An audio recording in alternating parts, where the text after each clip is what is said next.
සුබ සන්ධ්‍යාවක් වේවා ඔබ සියලු දෙනාටම ශ්‍රී ජයවර්ධනපුර විශ්වවිද්‍යාලීය සත්‍යවේදීන්ගේ සංගමයෙන් ආරාධනය පිළිගෙන අප හා අන්තර්ජාලය ඔස්සේ මේ මොහොතේ සම්බන්ධ වන ඔබ සියලු දෙනාම අපි ඉතාමත් ආදරයෙන් සහ සාදරයෙන් පිළිගනු ලබනවා. Bird Study Group. එහෙමත් නැත්නම් කුරුළු අධ්‍යයනයේ කවය මගින් සිදු කරන දේශන මාලාවේ ප්‍රථම දේශන. Introduction to bird watching. කුමක්ද මේ කුරුළු අධ්‍යයනය කියන්නේ? ඉතින් අද මේ ගැන අපිට ඉතාමත් හසල දැනුමක් තියෙන මොදිත හිරණ්‍ය කොඩිකාර ආරච්චි මැතිතුමා අපිත් එක්ක සම්බන්ධ වෙලා සිටිනවා. අපිත් සමග මෙම එතුමාගේ වටිනා දැනුම අපිත් සමග බෙදා ගන්න. ඉතින් ආයුබෝවන් කියලා පිළිගන්නවා ඔබතුමාලා.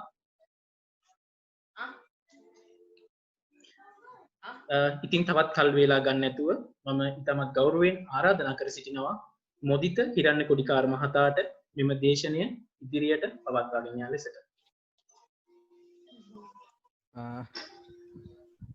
අයිබෝන් සියලු දෙනාටම එහෙනවත් දන්නේ. ඔව් සර් එහෙනම්. සියලු දෙනාටම සුබ සන්ධ්‍යාවක්. Good afternoon to everyone. So මම මේ ටෝක් එක mainly අපි කතා කරගත් විදිහට ඉංග්‍රීසි වලින් කොටස් ප්‍රධාන වශයෙන් උත් සිංහලෙනුත් කරන්න පුළුවන් දෙකෙන්ම කාට හරි අපහැදිලි තැනක් හරි ගැටලුකාරී තැනක් තියෙනවා නම් මේ chat එකේ හරි දාලා ප්‍රශ්න අහන්න. මොකක් හරි ගැටලු තැනක් තියෙනවා නම් පොඩ්ඩක් ප්‍රශ්නයක් දාන්න. එතකොට මම ඉංග්‍රීසි වලින් කියන එක තේරෙන්නේ නැත්නම් explain කරන්නම්. hari.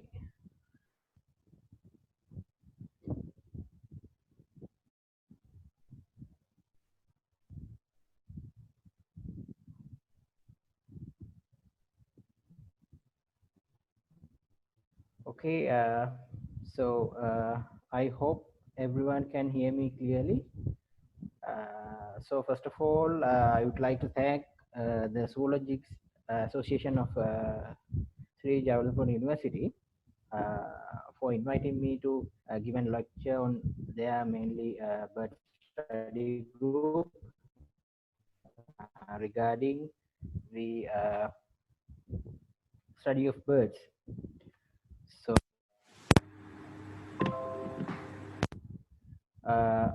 how you can start birding and what you need to become a good bird. So right. So first of all, let's see what is birding. Like birding has certain levels. Like this is what has been defined as birding, or you may have heard of bird watching or birding, and then there's ornithology. Right? Basically, what I think, bird watching is kind of simple hobby where people used to watch birds and appreciate their beauty.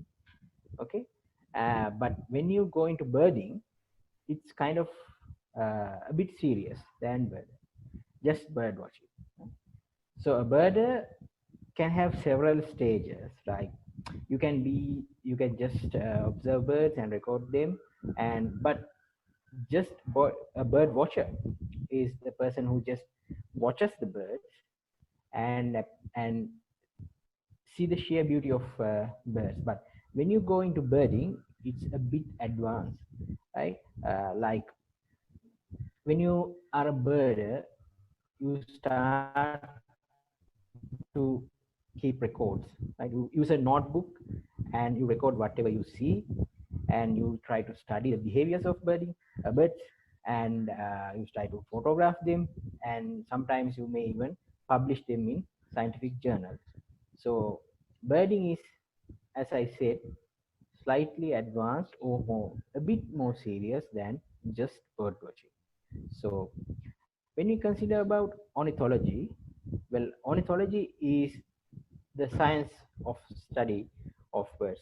Rather than just seeing the aesthetic side, you start to see the birds in a more scientific manner. So basically, that ornithology is a branch of zoology, where you concern on the study of birds. So here, I'm not going to go into that much serious and deeper levels, but simply birding is not restricted to just a zoologist, but anyone can be a bird. Uh, he or she may be a doctor or engineer or just any other profession can come into birding. You just need the love for birds. That's what you mainly need when you become a birder. You have to see their behaviors, their how they behave, how they act with each other, and there are amazing things when you start to see birds in a deeper level. You begin to identify and understand those things. So birding is a very popular hobby in the world currently. People, especially during these days, the previous few months, where there was this lockdown and everyone was at their houses, and then staying there for a few days, you start to hear some birds chirping here and there, and you start to watch birds. So it was noted that many people turn on to birding during the lockdown. Okay, so why birding? Right? One thing is birds are all around you, right? Birds are around you. You can easily spot birds. I don't think there's a place where you cannot spot 5 or 10 species of birds in Sri Lanka just by getting out of their house. Any place you can see many birds, even in urban areas like Colombo, right? It's easy. So you have easy access to the object that you are seeking. That's birds, right? And it's enjoyable, right? But when I say easy, it's not quite easy. Sometimes things can be quite hard, and when you go, when you go to advanced levels of birding and you take it very seriously, it's not very easy. Okay, and it's quite enjoyable, right? Watching a bird, how they react, even the common babbler. I hope you know common babbler, Demalicha. හැමෝම දන්නවා Demalicha, right? When you see the Demalicha in a small flock, right? It's quite enjoyable how they react with each other, right? And they snug together, clean each other, preen each other, and sometimes they feed each other or the young, right? So many of you may have seen the common babblers in their natural habitat. So likewise, it's quite enjoyable. And when you're doing birding, I will come to that later. I said that you take down notes, right? You keep a list of birds that you have seen, right? Now when you start to keep a list, you have a target.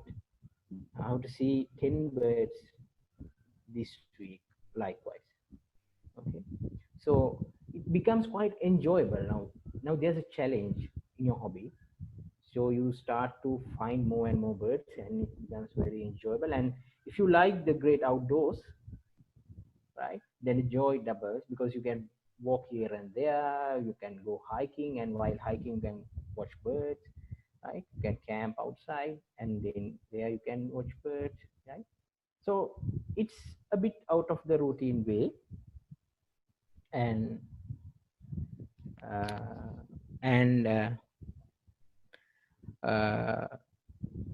another thing is that you can get the knowledge. So birding is a good way where you can gather knowledge, especially on their behavior and ecology. So whenever you are studying birds, you can always take down notes, as I said earlier, and sometimes you may come with a new thing that has not been observed previously, right? So it's a great way of gathering knowledge on their behavior. You don't have to be a scientist to do that, right? Just a person who enjoys bird watching can collect data and can get observation, do observations, and gather a lot of knowledge on their behavior. So, and one of the main things why people do bird watching is stress, right? So many of you who are in the university must be going some kind of stress with all the exams and all the coursework, quizzes, then all the GPA stuff and what you're going to do in the future. So once in a while, you just go out and have a look at the birds flying around, and you just forget all those things, at least temporarily, let's say. But still, it's a good way to release your stress. Okay. So throughout the world, people believe that bird watching is a good way to release stress because you are going outside your, I mean, your routine and doing something different, right? And another thing why you should do bird watching or birding is you can improve your writing skills, especially as undergraduates, right? You have to read research papers and and uh, you can take down notes, and while take down notes you see that there's a certain way of taking notes scientifically, how you record a sighting that you see, how you report a sighting that you see, especially if you see a very rare bird, we call that a rarity. So if you report a rarity, there's a certain way how you should report it to a certain authority that the bird you have seen. You cannot just say I saw this bird and send it. No, you cannot do that. You have to give the details. So when you are giving the details, you have to go to the bird's plumage details, like its head was this color, its eye was this color, likewise. Okay. And bird watching is a great way to improve skills like photography, because I think 90% of the bird watchers now carry a camera. They take photographs, and camera is a very good tool for bird watching. I will come to that in the next few slides. So bird watching is in turn it's a good way to improve your photography skills.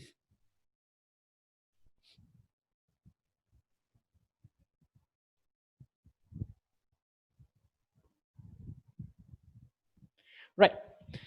Okay, now let's go to see what you need to be a good birder, right?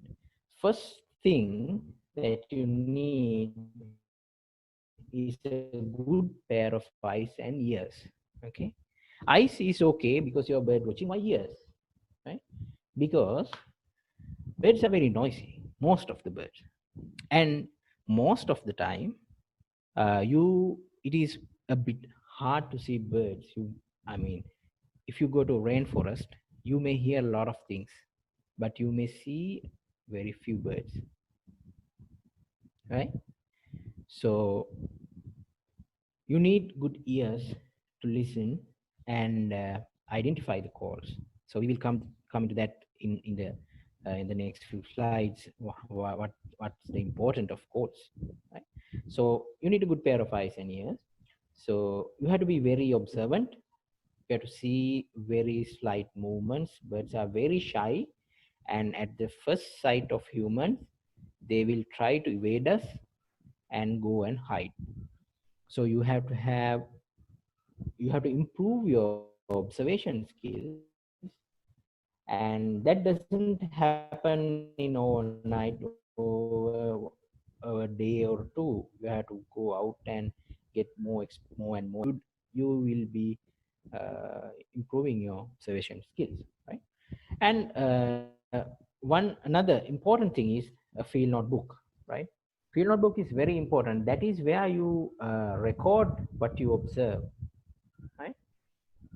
So uh, in the past, there were no portable like cameras, right? People tend to use field notebooks, and they whenever they see a rarity or a new bird, maybe even a common bird, what they do is to just write down some field notes, I saw this bird and it has this color bill, and you draw a small sketch of the bird. You don't have to be very artistic, just a crude sketch can be very important in the identification. Right?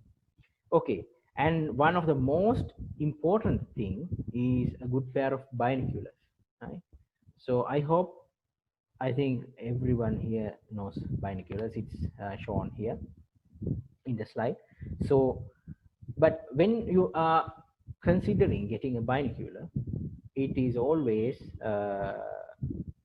worthy to get one which has at least a fair amount of quality, rather than uh, some. You may even see you may even have seen binoculars lying in the pavement, right, for very cheap binoculars, but that's no good for if you want to be a good bird watcher. And right, so the next very important thing is a good bird guide. Right, bird guide is something where birds of a certain area is shown in as either as illustrations or as in photographs, and they have description how to identify this bird. That's simply a bird guide. I'm explaining this to very new students and people who are going to come, so that's why I'm deeply explaining this. Right? So most of you might have seen and heard of bird guides. So we will come to that bird guides also later. And a camera is a very good, and it has become a very important tool in bird watching, and it can help you very strongly, because if you have a photograph, you have good evidence of what you have seen, and you have a good chance, and uh, you have a fair amount of time to study the bird you have seen and analyze it. Sometimes there may be instances that the bird you are seeing is only in your field of view or visible for a few seconds, maybe 5 seconds. It may fly off. But if you have a camera and you can get a snapshot, then that's there forever for you to study. So, but what you have to remember is that birds do not stay close for us. So you need at least some telephoto lens or a big focal length camera for you to have capture birds. And but still, it's an advantage for us, and it's good if we have a camera, so we can have uh, more chance of studying and identifying the bird.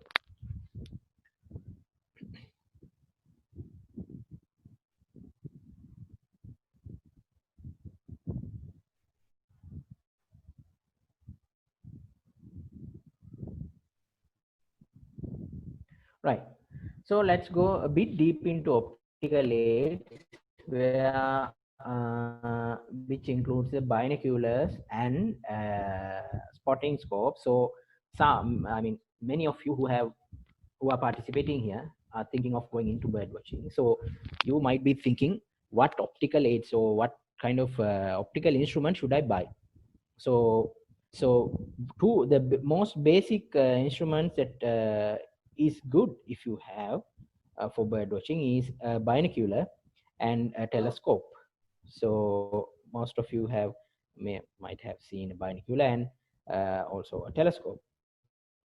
So when you are of these two, the best is first, if you are going to go to an instrument, is to get an binocular. So in a binocular, when you purchase one or you get one, you might see that it has a number on it, like 8 times 50 or 8 times 42, right?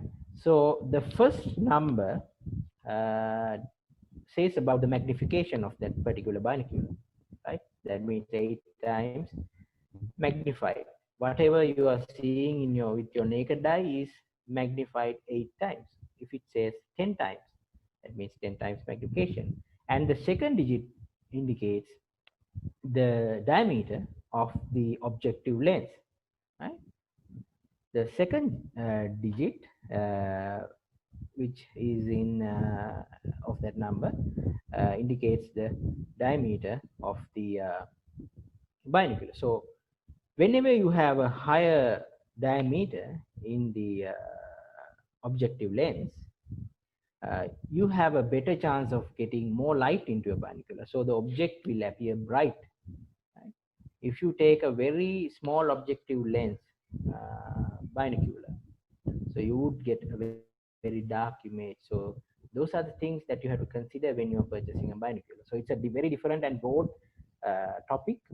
So if you have any questions regarding this, you can ask after the presentation. I think better. And always when you are purchasing or a binocular, you have to get good glass. That means good optics, right? So it's a bit costly, but if you can make an investment, that is worth it for good glass, right? And then telescopes, whenever you are watching like shorebirds or oceanic birds, you have to watch from a very long distance. So you need a good higher, very higher magnification, right? So spotting scopes are for that. They are simply telescopes, and most are suitable for watching birds in situations where you have to observe from a very great distance. Right. Then there are some principles or things that we should remember when we are birding or bird watching, right? So every time give the bird space, right? Because their safety is the priority. The priority is should be with the bird that we are observing. Right? So I have seen many times where not birders, but sometimes photographers trying to get very close to the bird to get a good shot, likewise, and disturb the bird. So it's very important to have a good understanding of the behavior and ecology of the birds when you observe them, right? So then you have to be very careful with nests, because around nests birds tend to stay there. They are very protective of their eggs and nestlings, so they won't go off. And so one may think that it's a very good opportunity to go close to a bird, but you have to be very, very careful with the nests, right? And one of the most important things when you are watching birds, especially in a forest, right, is silence, right? So in my experience, the best number of people that should go on a on a bird watching tour is about 5, 6 maximum. More than that makes too much noise, and you have to be very, very careful if you're going in a higher number than that. You can go in small groups if you're going, let's say an entire batch is going on a trip. You can divide into small groups and walk very silently. So you have to walk very softly without dragging your feet, right, on the ground, on the forest floor. Usually you know that the forest floor is full of leaf litter, twigs and branches. So walking silently is a bit challenging, but you have to practice that, right? Because most of the birds who are in the ground can sense the vibration. So if they hear a large noise, they will fly away and you won't see anything, right? And another thing is, now when you go bird watching, now you suddenly see a bird, and you start to show it like, hey, there. Don't do that, right? Because your movements, they can see and they sense, and they may get scared and go off, right? So show, if you see a bird in a particular location, show it with landmarks. You see that, can you see the big tree over there just right of that on the small branch, likewise, right? Use landmarks when you're going in tree and showing a bird in a particular location. So most of these things are practical things which you have to practice in the field, right? Whenever you are in the field, you can practice these things, right? And another important thing, very important thing, is that uh, clothing. When you go to especially a forested area, you have to wear, clothes which are not very striking, right? I have seen people wearing like luminous color, greens, red, I mean, bright green, red color, yellow. These colors, they may draw off birds, and you lose the chances of seeing birds.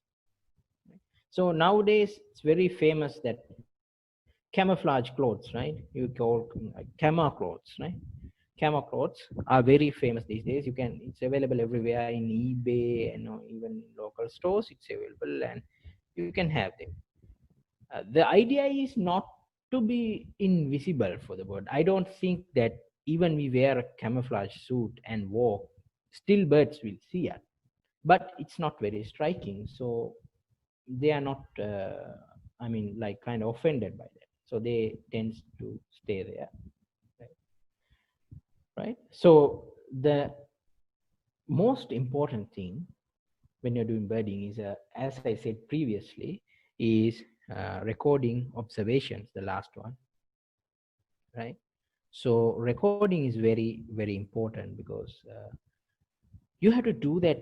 It's very good if you can do that in the field, right, itself. Because once you see something and you think, oh, you have a mental picture of what you see, and you come back to your home or university, and you start to remember that, right? Start to, what did I see? So then you can mistake what you start to remember. You can mistakenly write something that you didn't see. Or if you go through a guidebook, and you might remember you saw the things that you never saw. So it's always important to record observations at the site. It's good if you can record observations at the site. Right. Okay, now let's go to identification. How you have to practice identifying birds, right? Okay, so this identification is not something that you can learn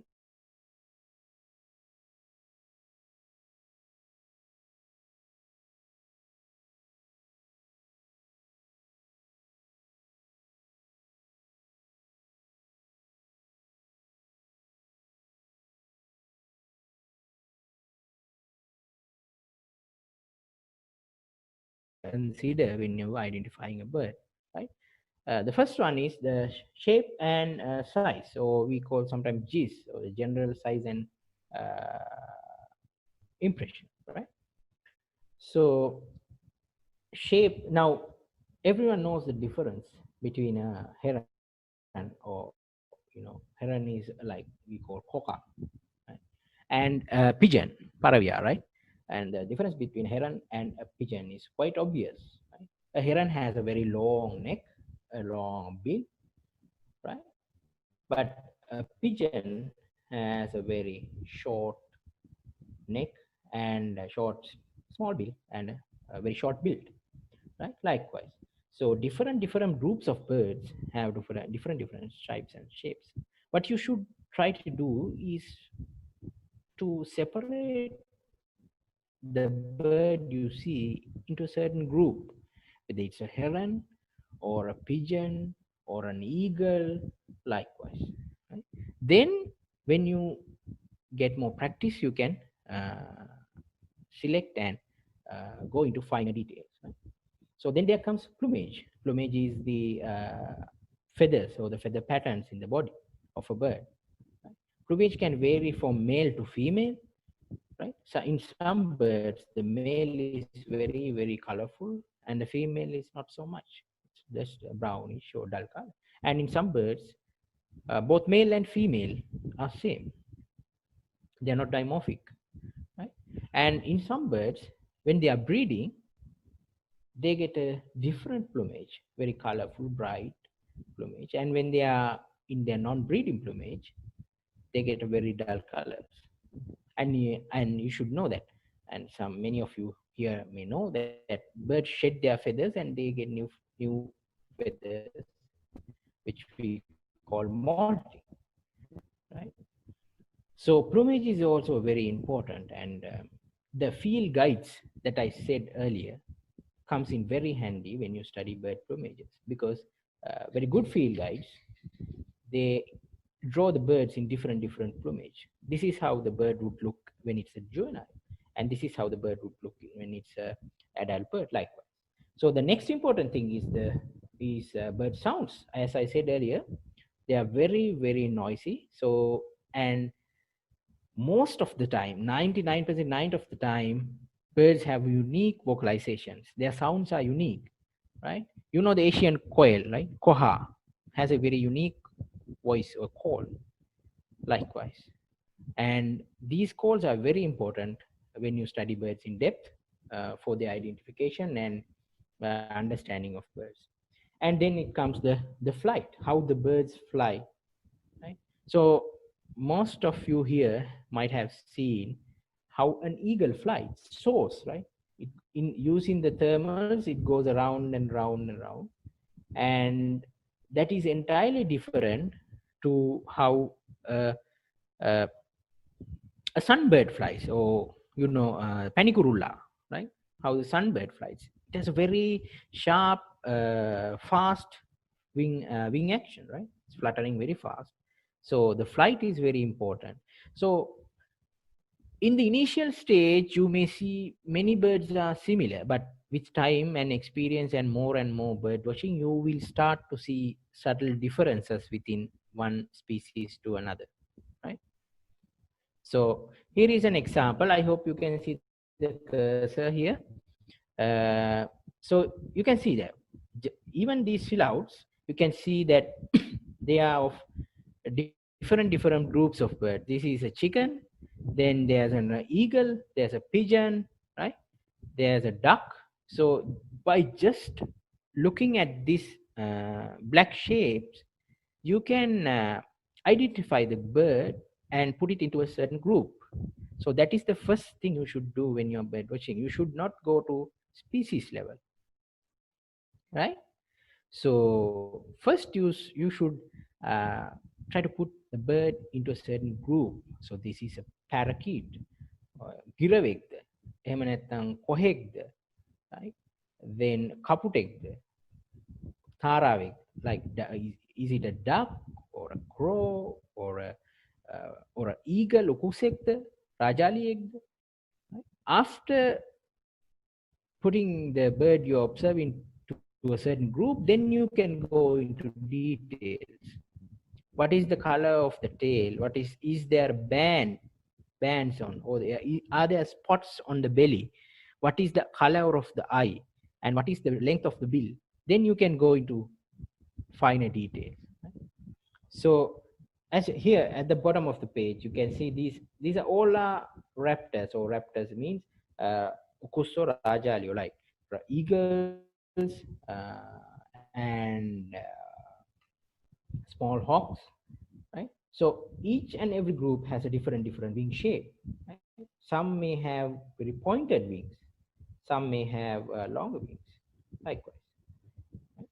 So and with shorebirds, same thing. Some may have very long bills, some may have very short bills, and their proportions differ. So first, what you should do is try to put the bird into a certain group, then you can go into details, right?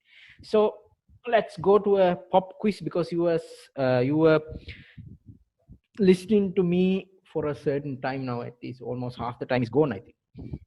Okay, so I think Dr. Nayan is ready to yeah, okay, the pop quiz is in progress. So this is what you have to do.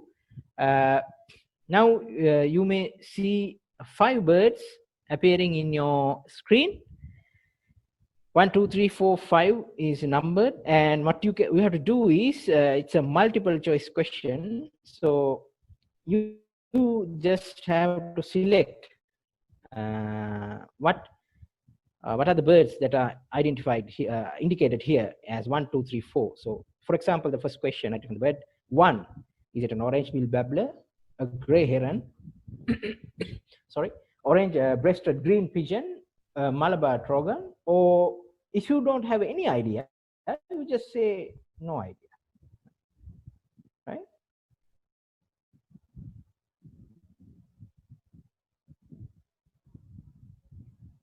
So quickly, if you can answer, right?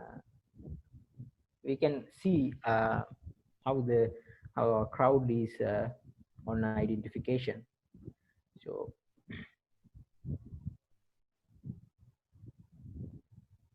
okay, 2, right.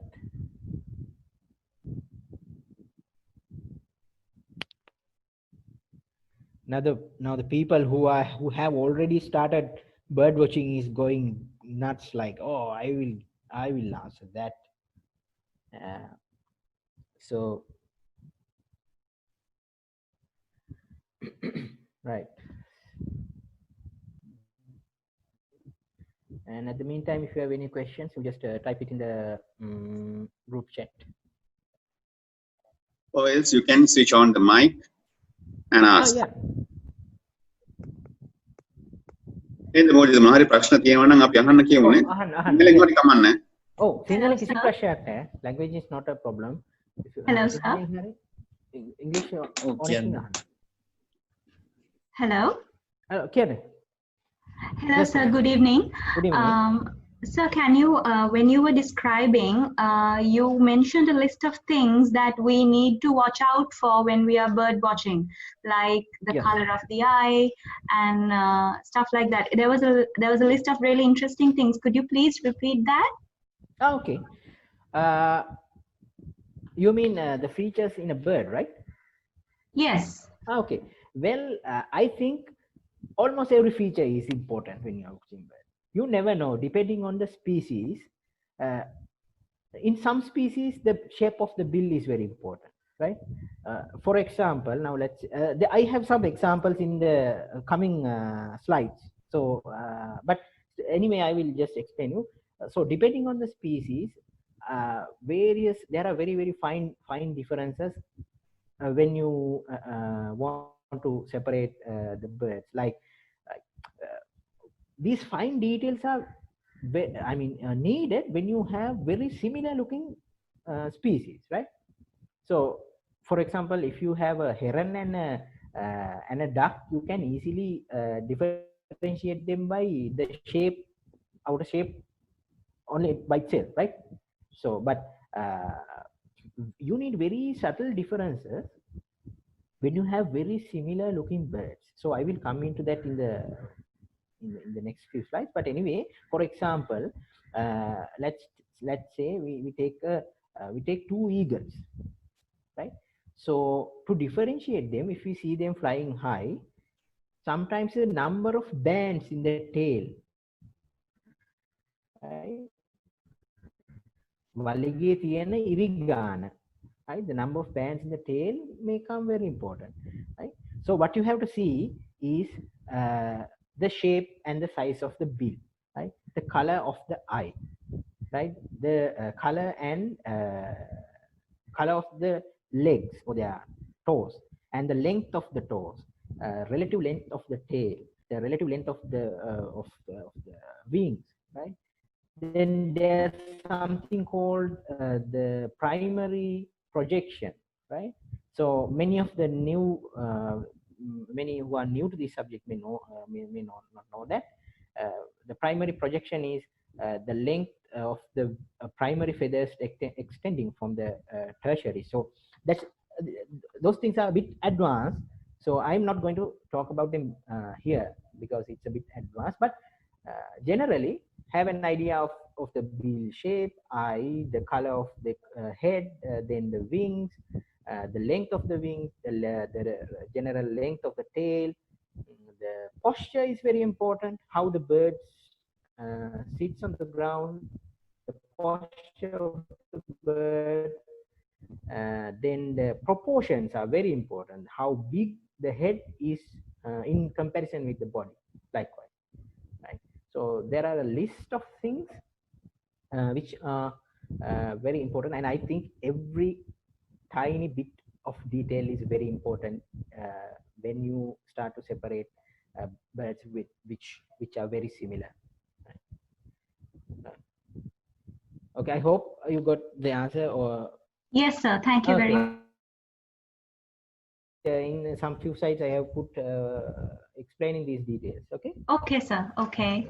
Thank you. Okay. Hiruni Veer Singh has asked, sir, can you, and please don't call me sir, just my name is enough. I'm no sir, just call me Modi, okay? So can you please explain about the clothes that's how we should use them, how it's affecting for birds? Okay, I think I just explained that, but anyway, I will repeat. The thing is, I mean, birds do not have a vision similar to us. They see things in a different range of the electromagnetic field. So the things that we see green, they may see in a different color, right? So what we should wear is clothes which do not intimidate them quite easily, like bright colors, then stripped clothes like yellow and black or very bright luminous colors. We should always wear dull clothes, dull, like khaki colored, greens, blacks and grays are, I think, very good. And even if we wear a camouflage, like, you know, the army camouflage clothes, I don't think we can go unnoticed for a bird, because birds are very observant and they see us right away, right? What we can do is we can minimize the disturbance from us visually. So they may bear us for a higher amount rather than wearing a very bright cloth. I think that's what you're asking, Hiruni.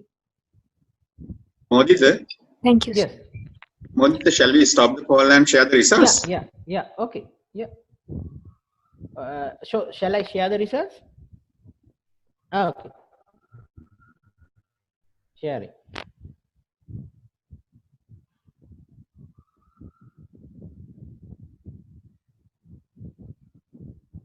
Okay.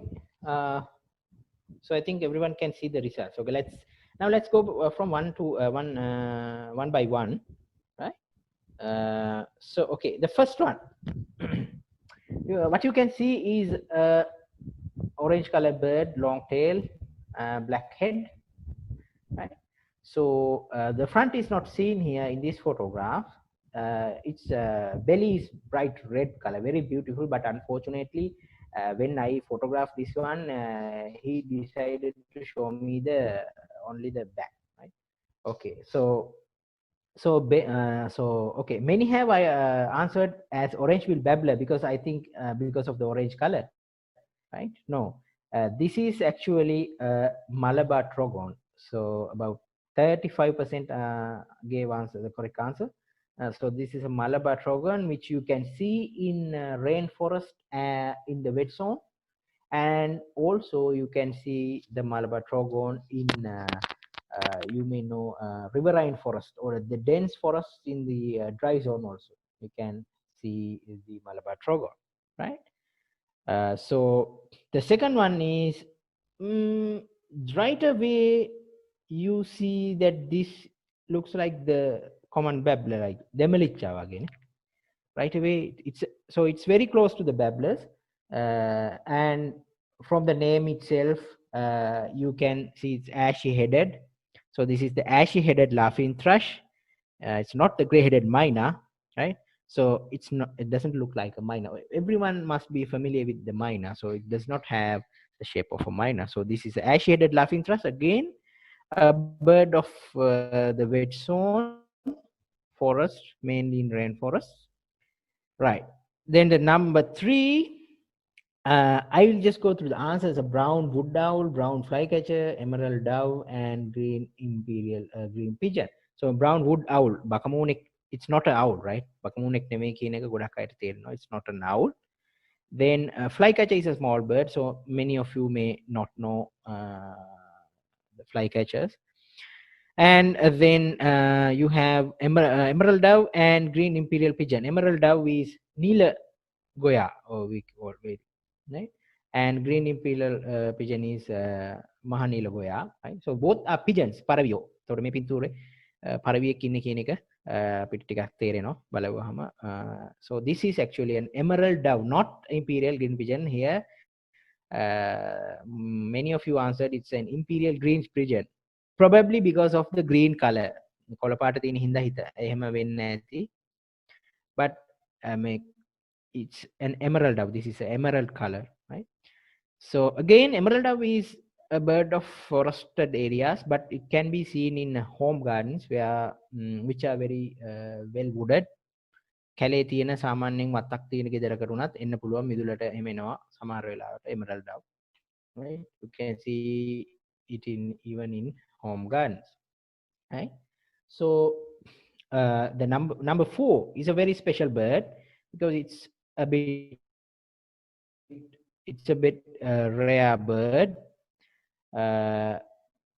right? So it's not a common coot. Sorry, purple heron, feral pigeon. Also, many has given feral pigeon and red-collared dove a go. I think you can see the red color, right? Many have selected that answer. So, red-collared dove is actually a vagrant to Sri Lanka. It's a very rare bird. So, this guy we saw in Mannar. So, this is, I think, the 5th time this bird has been spotted in Sri Lanka, right? So, it's a nice story. Like, we were traveling from Mannar in a hurry, and this guy was on a electric wire, right? And we were going at about 60 kilometers per hour speed, and suddenly I saw it, and it was it's a bit smaller than the common collared dove in this area. So that is the importance of observing common birds, right? So you have to observe, I mean, when you are into birding, you have to be very thorough with the common birds. හැමදාම දකින්න කුරුල්ලෝ ටික හොඳට බලලා තිබ්බහම එකපාරටම අමුතු එකෙක් දැක ගමන් අඳුර ගන්න පුළුවන්. So it's very important to observe the common birds. So then right away when you see a rarity, you can identify it. Right. Okay. The last one, I think most of you have identified well and answered well, which is the crested serpent eagle. Because easily you can see that this is an eagle, right? The flight and all. So this is one of the commonest eagles which you can see here in Sri Lanka. Okay, I think I have to hurry up and I will go a bit swiftly. Right. So, and when you're observing birds, you have to note that there are seasonal variations, right? So there's a migratory season. Migratory season is where you can see birds from other countries, especially north of the Indian subcontinent, are coming here to spend the winter, right? So there are many birds who come here. So they usually appear around September and they stay here until about the end of April and they go back, right? Majority of them go back, right? And sometimes the immature birds who do not breed, they stay the entire year in Sri Lanka. So that's a very important and very interesting phenomena because their migration is absolutely crazy, right? Sometimes a bird small, just few inches long, travel thousands and thousands of kilometers, passing thousands and thousands of acres of land and come to a certain spot every year here. That's absolutely mind-blowing and very, very interesting. So I personally know several instances, right? Where you see, I think most of you know the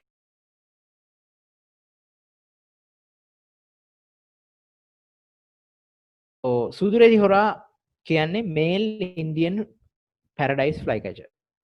So they migrate from India.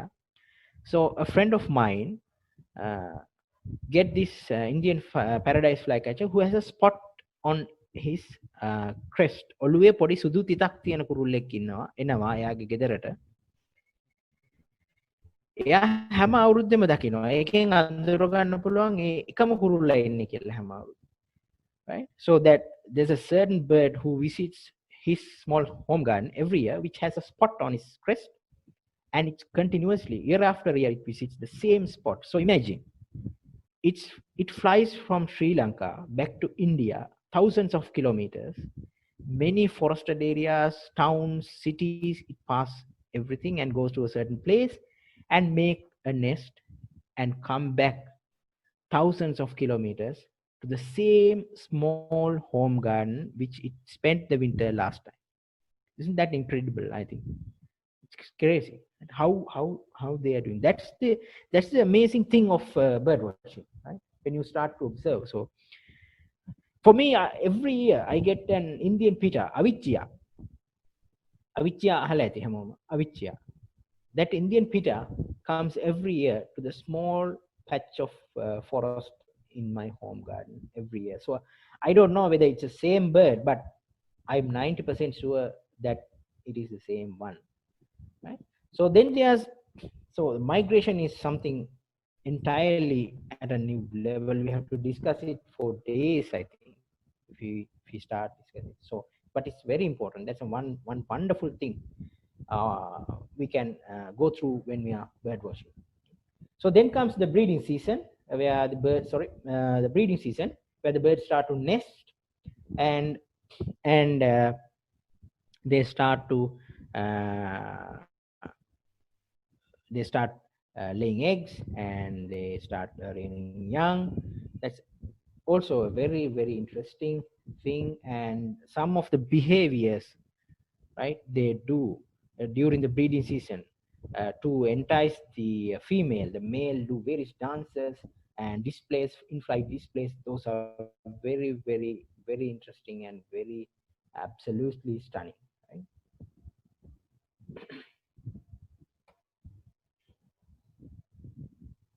Okay, so now I will be speaking of some aids to identification of birds. So one thing I previously told you that birds calls, right? Bird sounds. So bird sounds are very, very important in identifying birds. So you have to be, if you are hoping to be a good bird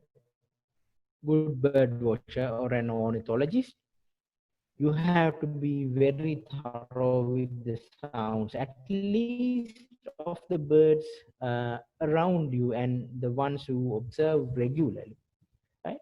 So so this website, please, who's not familiar with Xenocanto, please take down. Xenocanto is the biggest database of bird sounds from the world, right? You have almost in, I think, all the birds which are found in Sri Lanka, their sounds are there in Xenocanto. So you can go to this website and you can listen, and also most of the calls you can download. So what I do is whenever I want to see a bird or I want to study one, I go to Xenocanto and I download the calls. And in my phone, there are more bird calls than songs. Right? What I do is I just plug the headset and I play something randomly and try to guess what this call is and practice. That's what you should do to practice. So, and another interesting thing is when you identify birds is the recording bird calls. Right? So here you can see, I think you can see here a bird recorder. This is the recorder. I hope you can see what I'm pointing at. So this is the recorder, and this is the microphone with the wind guard. So you can see this lady recording the bird calls. Right? So these are very few recorders, but you don't need a recorder these days, right? You have a smartphone. In the smartphone, you have apps, recording apps. You just search some apps in the App Store. You can download an app where you can record calls. Right? So even if, imagine you are in a forest, you hear a bird sound that you do not know, and you cannot see the bird anywhere, you just simply record the bird call. And you can bring it back, either send it to an expert, or you can just compare with the bird calls in Xenocanto or in the internet, and you can identify it. Right? So, and also, the bird call you record, you can graphically represent in a thing like this. This is a graph of the call that you hear. You can see it in a spectrogram. We call this a spectrogram. These are two calls. So can you see this M-shaped note? That is a call of a warbler, like call. So it is represented here in graphically. So you can see in the top one, 3 peaks, right? In the bottom one, 2 peaks. So like from these spectrograms, you can compare the calls, and they help immensely in identification, right? So these are the things that brings birding to a very different level rather than just bird watching. Now you are starting to study the birds deeply rather than just watching the birds. You start to record their calls, and you start to analyze the calls, right? So these things, you do not need to be an ornithologist to do these things. A simple birder can do this for fun, right? And you can learn a lot of things by analyzing these calls. And there are many material in the internet, entire websites dedicated for bird calls, right? And sounds and sound recordings. So you can, these are things that you can do, very interesting, and you may come up with a new things, right? Okay, so since we talked about bird calls, shall we go to the next quiz? I think it's ready, right? So here what I will do is I will play 5. I have 5 bird sounds, so I will play them, and so you just listen to them and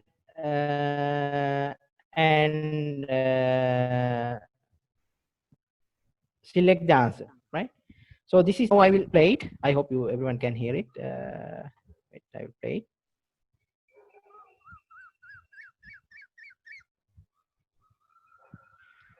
When you hear it, you start, you answer the question. This is the first one.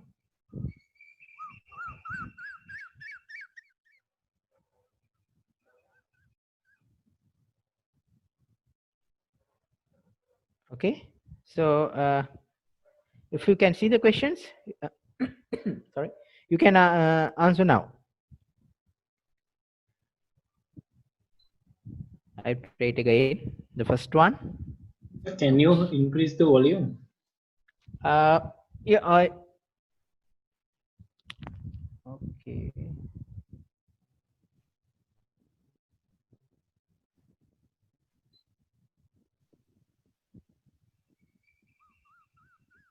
I think it's maximum volume. Can you hear it now?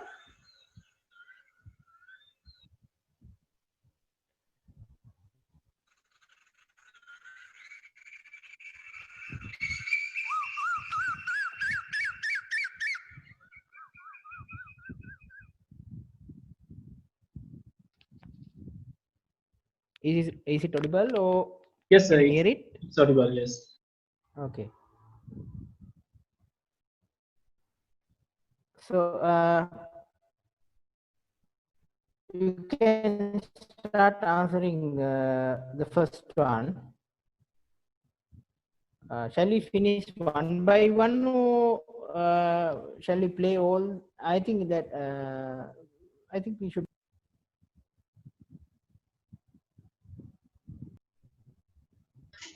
Mojita, shall we play the next call, the second call? Okay, okay.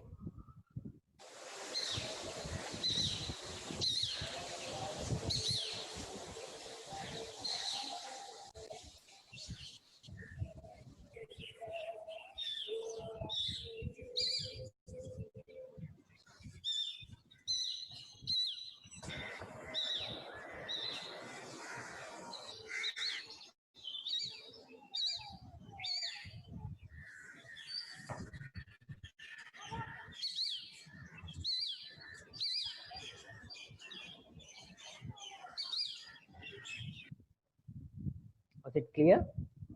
I hope so. So that's the second one. Right. So I will play the third one.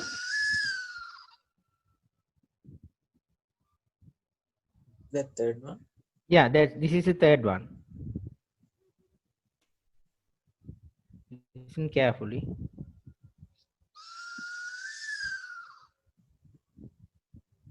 That's the call. You can hear some background noises. Don't think about that.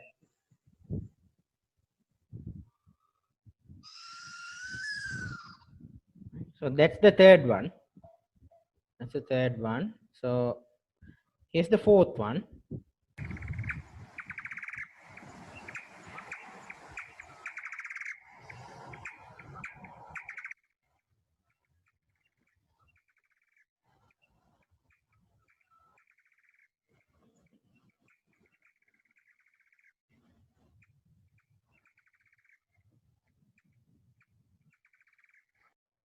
Right? Right. And here's the last one, the fifth one. Oops, sorry.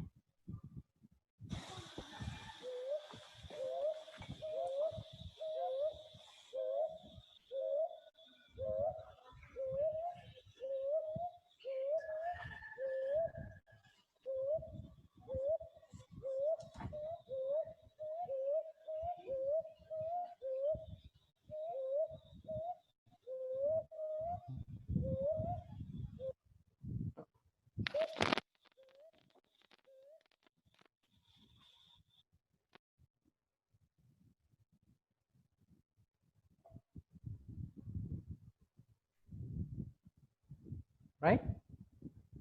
So I will play the 5 again for one more time.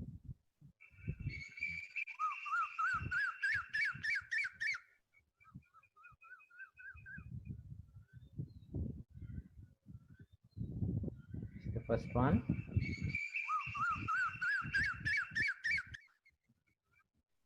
Okay, now the second one.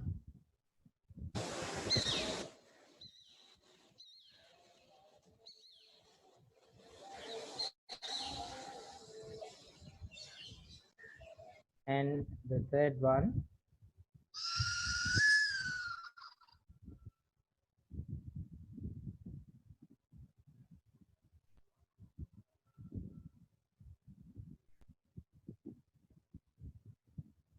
And right. And the fourth one.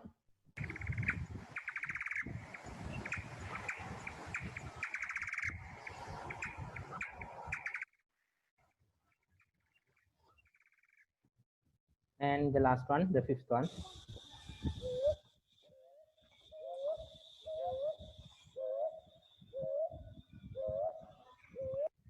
Right.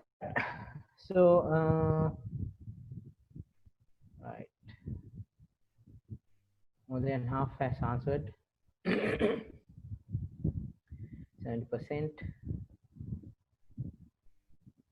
Right. Okay. So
මොකද මට හිතෙන්නේ ඔක්කොමලා උත්තර දීලා ඉවරයි වගේ. අපි ඉවර කරමුද? Okay. ඉවර කරමු. Kumila, can you share the results? Sorry? Yeah, okay.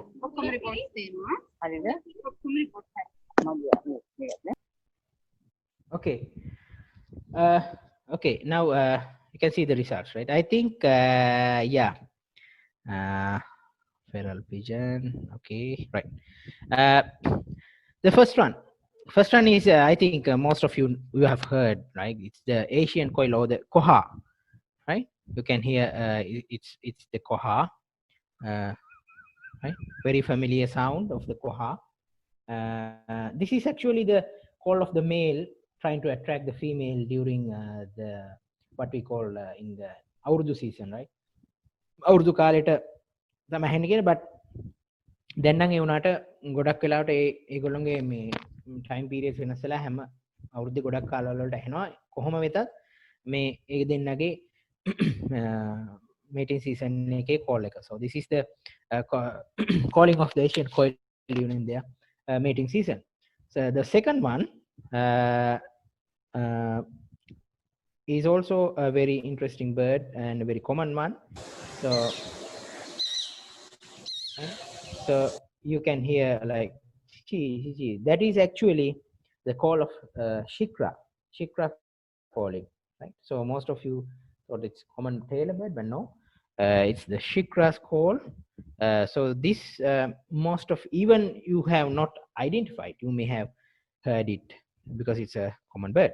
So then the third one is a very eerie call, and people say that it's a bad omen here in the forest eagle owl when you are alone, but don't think that's just a myth. It's simply it's like basically a call from the male bird to the female, like a very romantic one, although we hear it as a very eerie call. That's the call of the forest eagle owl. And so there are many folklore behind this story, but the call of the forest eagle owl, or the ulama, famously known as ulama. So මේ උලමගේ call එක තමයි තියෙන්නේ. ගොඩක් මිත්‍යා ජන කතා ගොඩක් තියෙනවා. නමුත් බේසිකලි ගත්තොත් උලමා පිරිමි සතා ගැහණු සතාට කරන ආදර නාදයක් වගේ එකක් තමයි ඒක. So it's basically a mating call of the male bird. And the fourth one is actually what you hear is like dropping of a marble, right? Tick tick tick tick tick tick tick tick. It's like මේ වීදුරු බෝලයක් බිම tile පොලොවකට වැටෙනවා වගේ ටික් ටික් ටික් ටික් ගාලා ඒ શબ્දයක් ඇහෙන්නේ. This is the very iconic call of the Indian nightjar, right? This is the call of the Indian nightjar.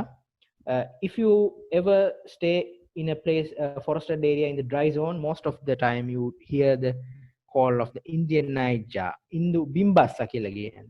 Right? It's බක පොඩි bus එක් වගේ නමුත් බිම ඉන්නේ Indu bimbassa කියන එක. Right? So the last one, surprisingly most of you have answered correctly. That's the brown hawk owl.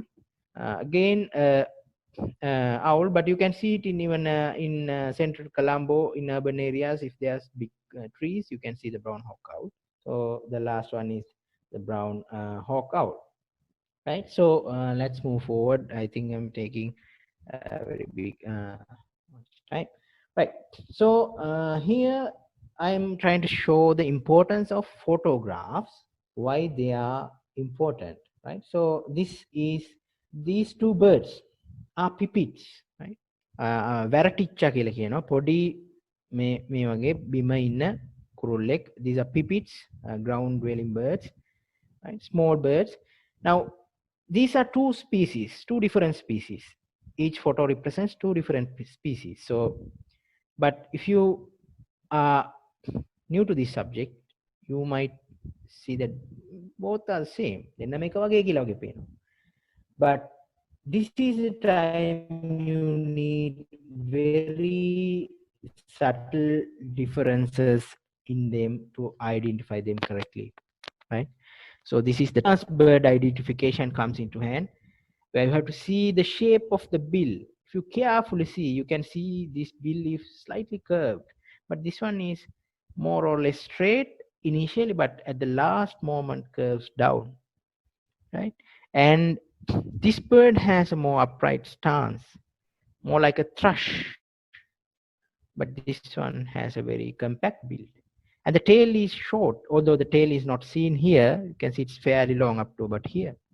And if you have a clear photograph, you would see that this bird has a long hind claw than this bird. මෙයාගේ පිටිපස්සේ ඇඟිල්ලේ තියෙන නියපොත්ත මෙයාගේ නියපොත්තට වඩා දිගයි. ඒ වගේ පුංචි features ඕන වෙනවා මේ දෙන්න separate කරගන්න. But with time, when you get experience and you watch the common ones, because this is a Richard's pipit and this is a paddyfield pipit. So paddyfield pipit is very common. Lanka breed karana. It's a breeding resident bird, also augmented by migrants. And Richard pipit is an entirely migrant bird. It's slightly larger than the paddyfield pipit, but if you are an amateur, you right away when you see they look just the same. So you need many years of watching birds to stumble upon the small subtle differences of these species, right? But it's very, very enjoyable. And as I said first, it could be very sometimes be a nuisance, right? Can be a bit stressful when you come across species like this. They are almost the same and very hard to separate. But if you have photographs, that's the thing. That's what I said. The importance of photographs. If you have a photograph, you can study it in detail. You can study it in time. You can send it to an expert, right? So you have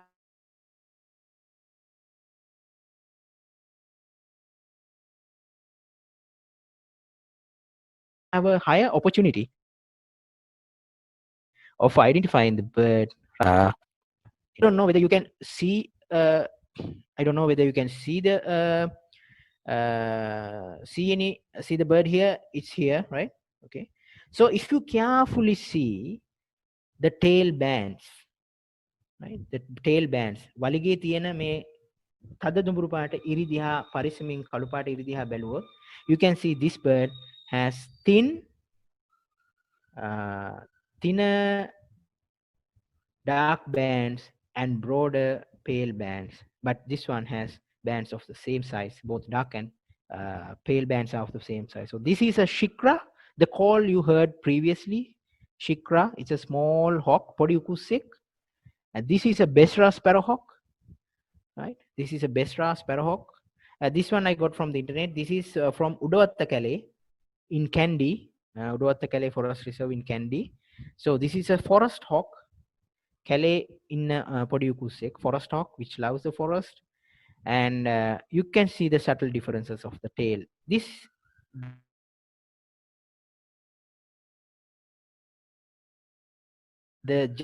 just the tail is enough to separate these two species. So right, this is the not the same case, but in this is also a shikra on the left hand side, and on the right is a besra. So right away it looks very similar. Both looks very similar, right? So but when you closely observe, you can see that shikra has a thicker leg, kakula mahata වැඩි, and central toe is very short. මැද ඇඟිල්ල කොටයි. මෙයාගේ මැද ඇඟිල්ල බැලුවොත් දිගයි, right? ඊළඟට then the tail bands on the undertail is also different, right?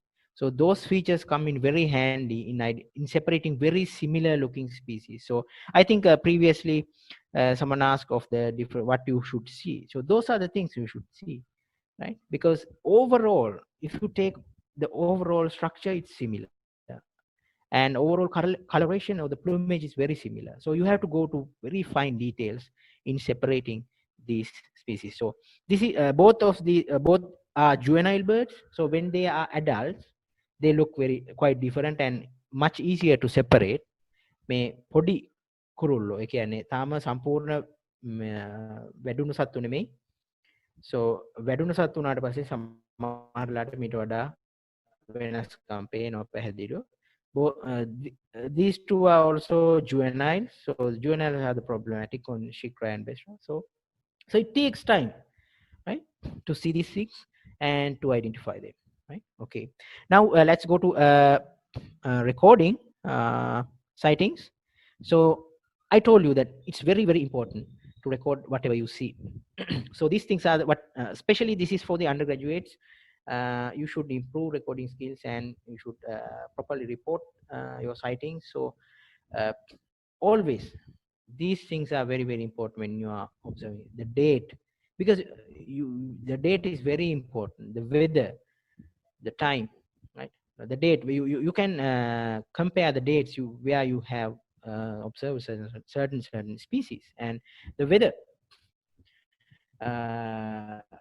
was it cloudy, was it sunny, or is it midnight? Never know. Was the full moon there? Right? So weather is very important, and then the time is also important, and then the identification of the bird, right? The size, you just give it a relative size, right? For example, if you know the common babbler, දෙමලිච්චා දන්නවා නම් ඔයා දැකපු කුරුල්ලා දෙමලිච්චාගේ ගාන එකෙක් නම් දෙමලිච්චෙක් විතර size කුරුල්ලෙක්. Likewise, if the bird you saw is the size of a common babbler, you give the relative size larger than a myna. Mynaට වඩා පොඩ්ඩක් ලොකුයිද, කොකෙක් වගේද, likewise. And you can give the description of the call. You can record it on your smartphone. Then you can give the descriptions of plumage, as I said, the colors and of the feathers. Then you can give the behavior, what it was doing. Maybe it's an important breeding behavior, or something very important, right? And always important to note down the number of individuals you see, especially in large populated birds like shorebirds. වෙරළයිනේ ඉන්න කුරුල්ලොන්ගේ ගොඩක් වැදගත් හැම වෙලාවම counts තියාගන්න එක. කුරුල්ල 100ක්ද දැක්කේ, එකට 200ක්ද දැක්කේ. මොකද ඒකෙන් ඒ පරිසර පද්ධතියේ තියෙන වැදගත්කම ගැන ලොකු දෙයක් කියවෙනවා. කොච්චරක් කුරුල්ල support කරනවද කියලා. So the number of birds you observe, especially when you're observing like birds like shorebirds, it's very important, because that that implies the importance of that certain wetland, and it could be very important for the conservation of such place. And sketches, you do not have to be very, very detailed, and you can just take crude sketches, like I just show you. I don't know it. Likewise, just write it down, draw it and label it what you see, right? So sketches are very important. Then photographs, I explained the importance of photographs previously also, and how they aid in identification. And also one important thing, it's very quite fun to do, is keep a checklist. There are various checklists of Sri Lankan birds in Sri Lanka. So what you can do is keep a checklist of the birds you see, and mark them as whenever you see a new species. So, and there's one very, very important thing, right? That is, do not ever record a bird if the identification is not sure, right? So don't guess the identification. You may make mistakes when identifying. I have made many mistakes in identification, sometimes even in common birds when I do detailed analysis. So try to identify, but anyone can make mistakes, but don't just get random guesses and record a bird. That's not very good. Keep it as a doubtful species. කුරුල්ලෙක් දැක්කට පස්සේ එකපාරටම නමක් දාන්න හදන්න එපා. මෙයා වෙන්න ඇති. මේ කුරුල්ලා වෙන්න ඇති කියලා දාන්න එපා. තියාගන්න මෙයා වෙන්න පුළුවන් කියලා තියාගන්න හැම වෙලාවෙම. එකපාරටම නමක් දාන්න යන්න එපා කොයිම වෙලාවකවත්. Because integrity of records or the accuracy of the records are very, very important, right? So we have to keep the higher standards and in recording and keeping a list. So always, if that record or the sighting is not very sure, or the identification is not sure, just keep it as a doubtful species, and you can consult an expert later, right? There are many experts in Sri Lanka, some of the best ornithologists and bird watchers in the region. There are regional experts and world experts in other species. You can consult them; they will help you, and always you can get the support and clear up your identification. So then let's go to field guides. this section, this is the very last part. Dr. Naina, I think, is it okay? I have about 10 minutes. Yeah, sure, you can continue, Modita. Okay, right. So these are the field guides. So this is my personal opinion, right? So, and I think, and I have recommended many of these books, and many have benefited from them. So this one, Birds of Sri Lanka, the Helen Field Guide, is one of the best field guides in Sri Lanka, and it has very nice illustrations. They are drawn pictures and very up-to-date maps, and very good descriptions of the birds in terms of identification. Okay, then so this basically has photographs, illustrations of the birds in various plumages, and it's very detailed and very nice. So right, so that I would say, if you are going to buy the first book, I would recommend this one, because it's very nice and you can learn a lot from it.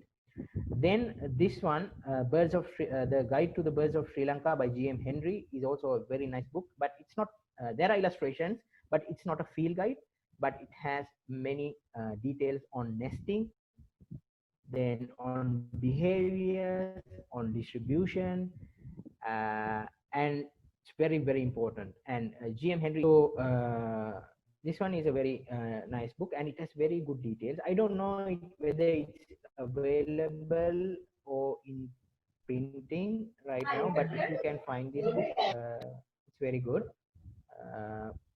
Then there's another book, I haven't shown it here, by John Harrison and Tim Woolfolk. It's very similar to this one, by Oxford University Press. And then A History of the Birds of Ceylon by Vincent Legge, which you can see behind me. These 4 books, 4 volumes, is very nice, and it is remarkable work done by Vincent Legge in the 80s, right? So in 1800s, it's a very old book, but it's a remarkable set of books. Has amazing details, amazing illustrations, and distribution. And this History of the Birds of Ceylon is like up again, like looking at the history of the distribution of birds. Where it's very amazing that the red-faced malkoha has been observed in places like Cinnamon Gardens, right? Amazing. In the heart of Colombo now,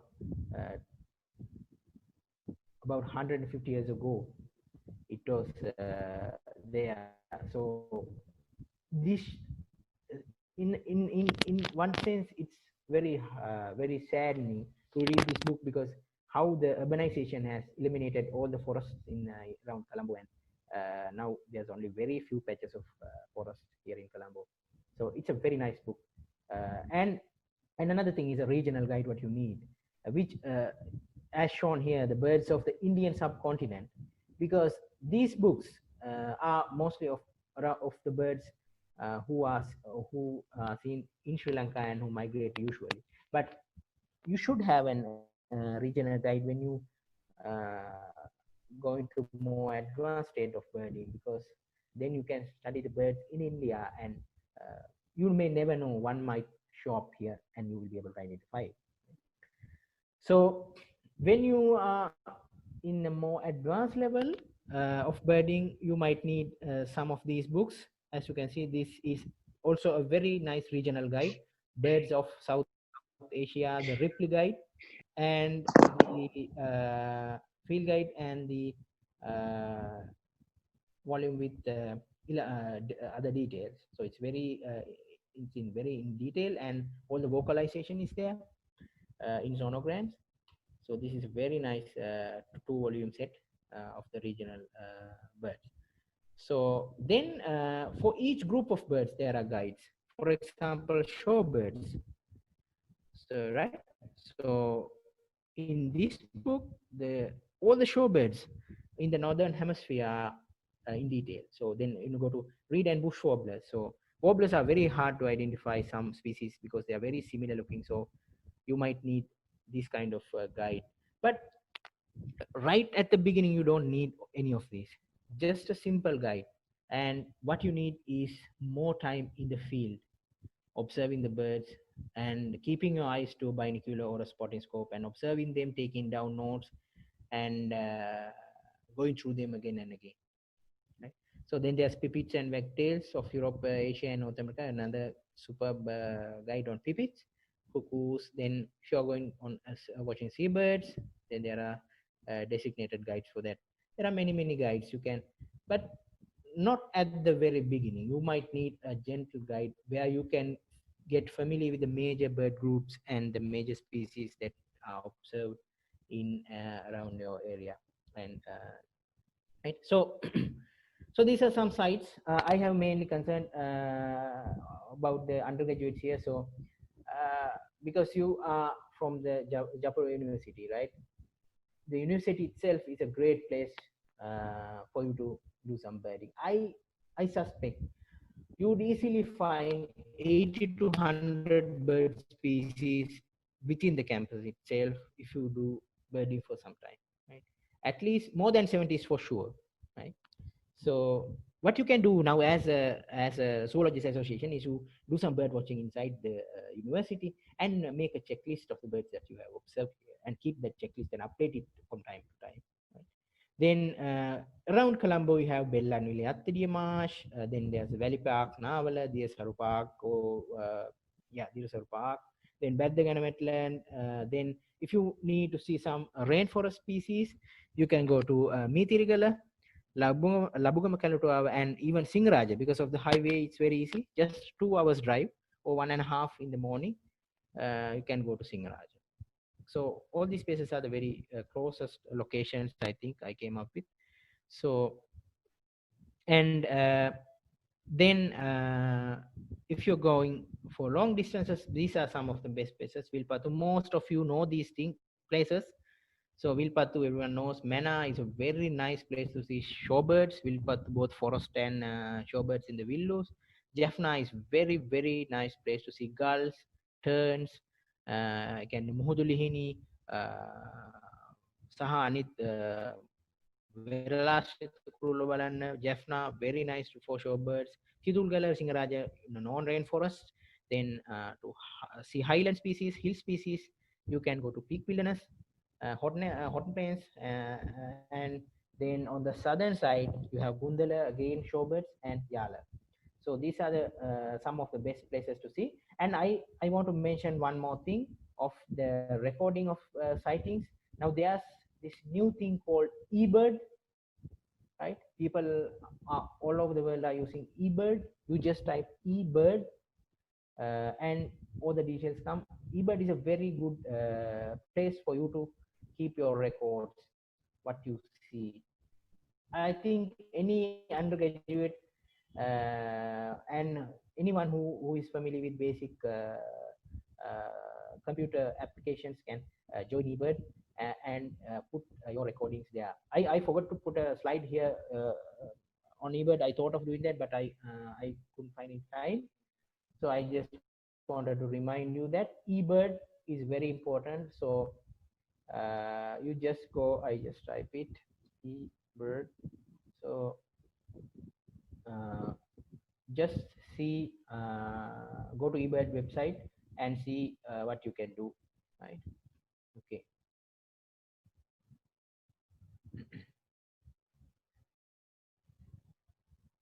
Right. Then there's also pelagic birding. Now these days we are doing some pelagic bird watching. Pelagic means deep sea or the oceanic birds. You see oceanic birds.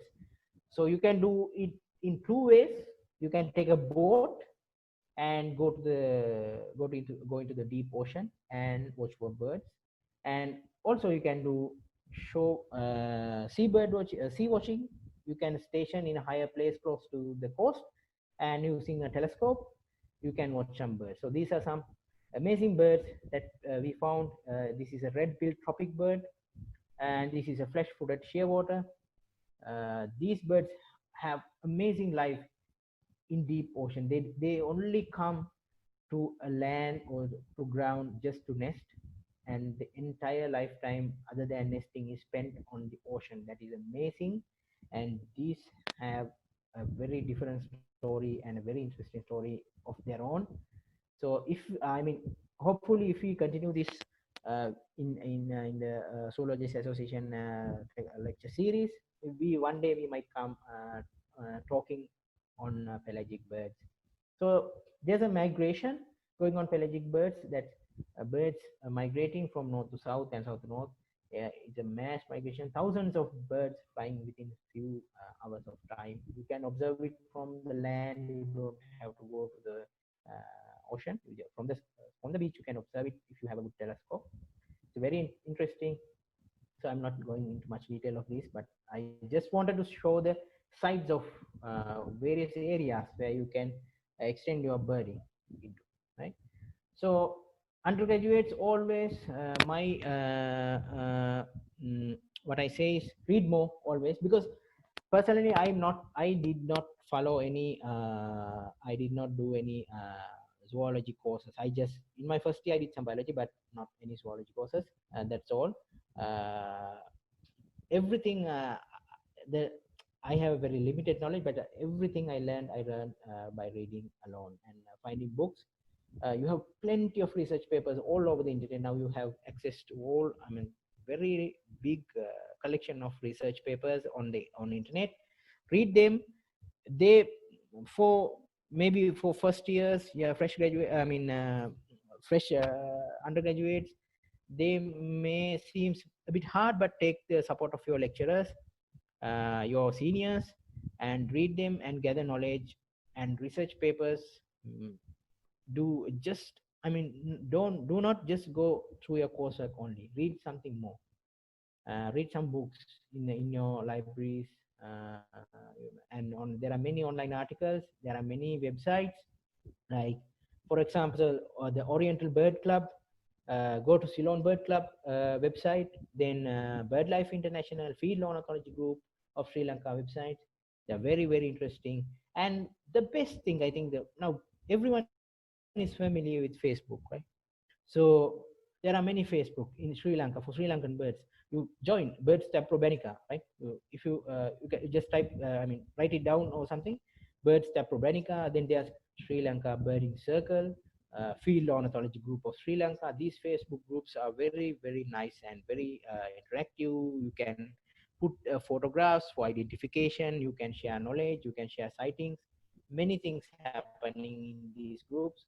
So just the time you spend on Facebook can be put up to something valuable. You can join these and gather knowledge. And also this is a very good platform for communication and interconnection. You can meet expert birders there, people who are experienced with bird watching, and you can gather knowledge from these groups also.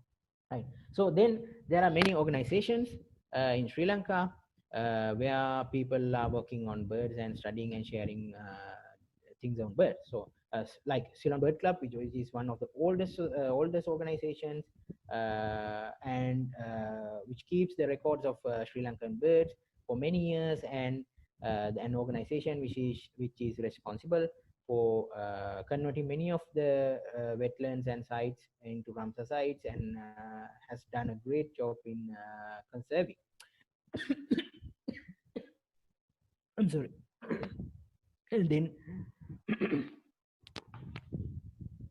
and then there's Field Ornithology Group of Sri Lanka, one of the most active organizations regarding birds. It's very, very active, many field visits and many knowledge sharing exercises and activities.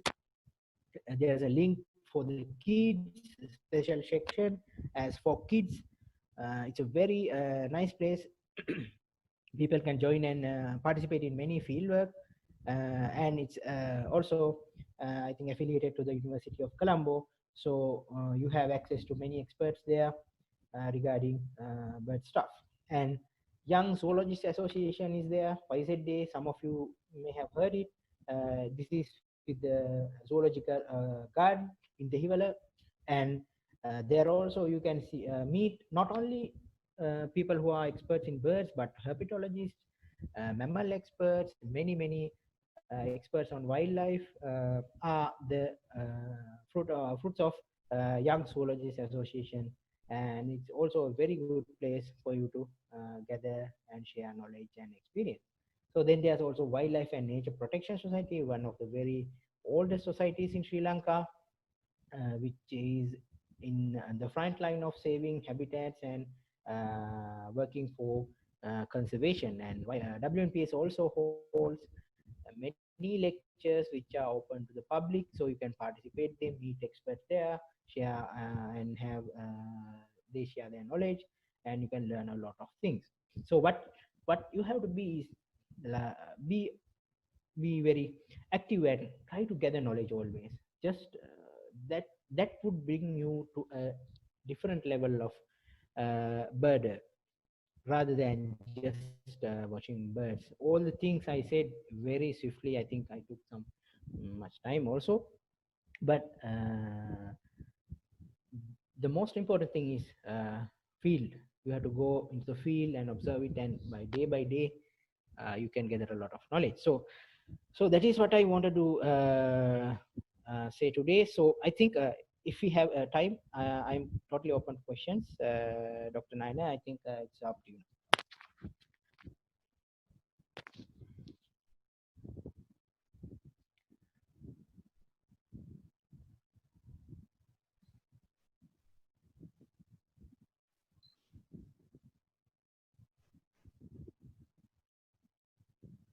කාට හරි ප්‍රශ්න තියෙනවා නම් දැන් ඔයාලට text එකකින් අහන්න පුළුවන් මොනවා හරි ප්‍රශ්නයක් තියෙනවා නම්. සිංහලෙන් උනත් කමක් නැහැ, මේ කිසි ප්‍රශ්නයක් නැහැ අහන්න. Sir, I have a question.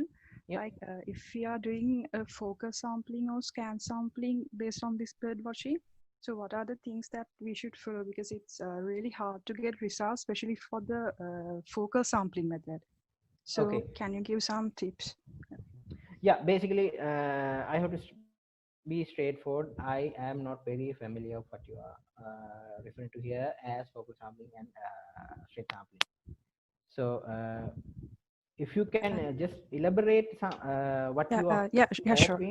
In the focus sampling, like we are focused on a one particular animal for a time, okay, and when the for the scan sampling one, we are watching for a group of animals at a time.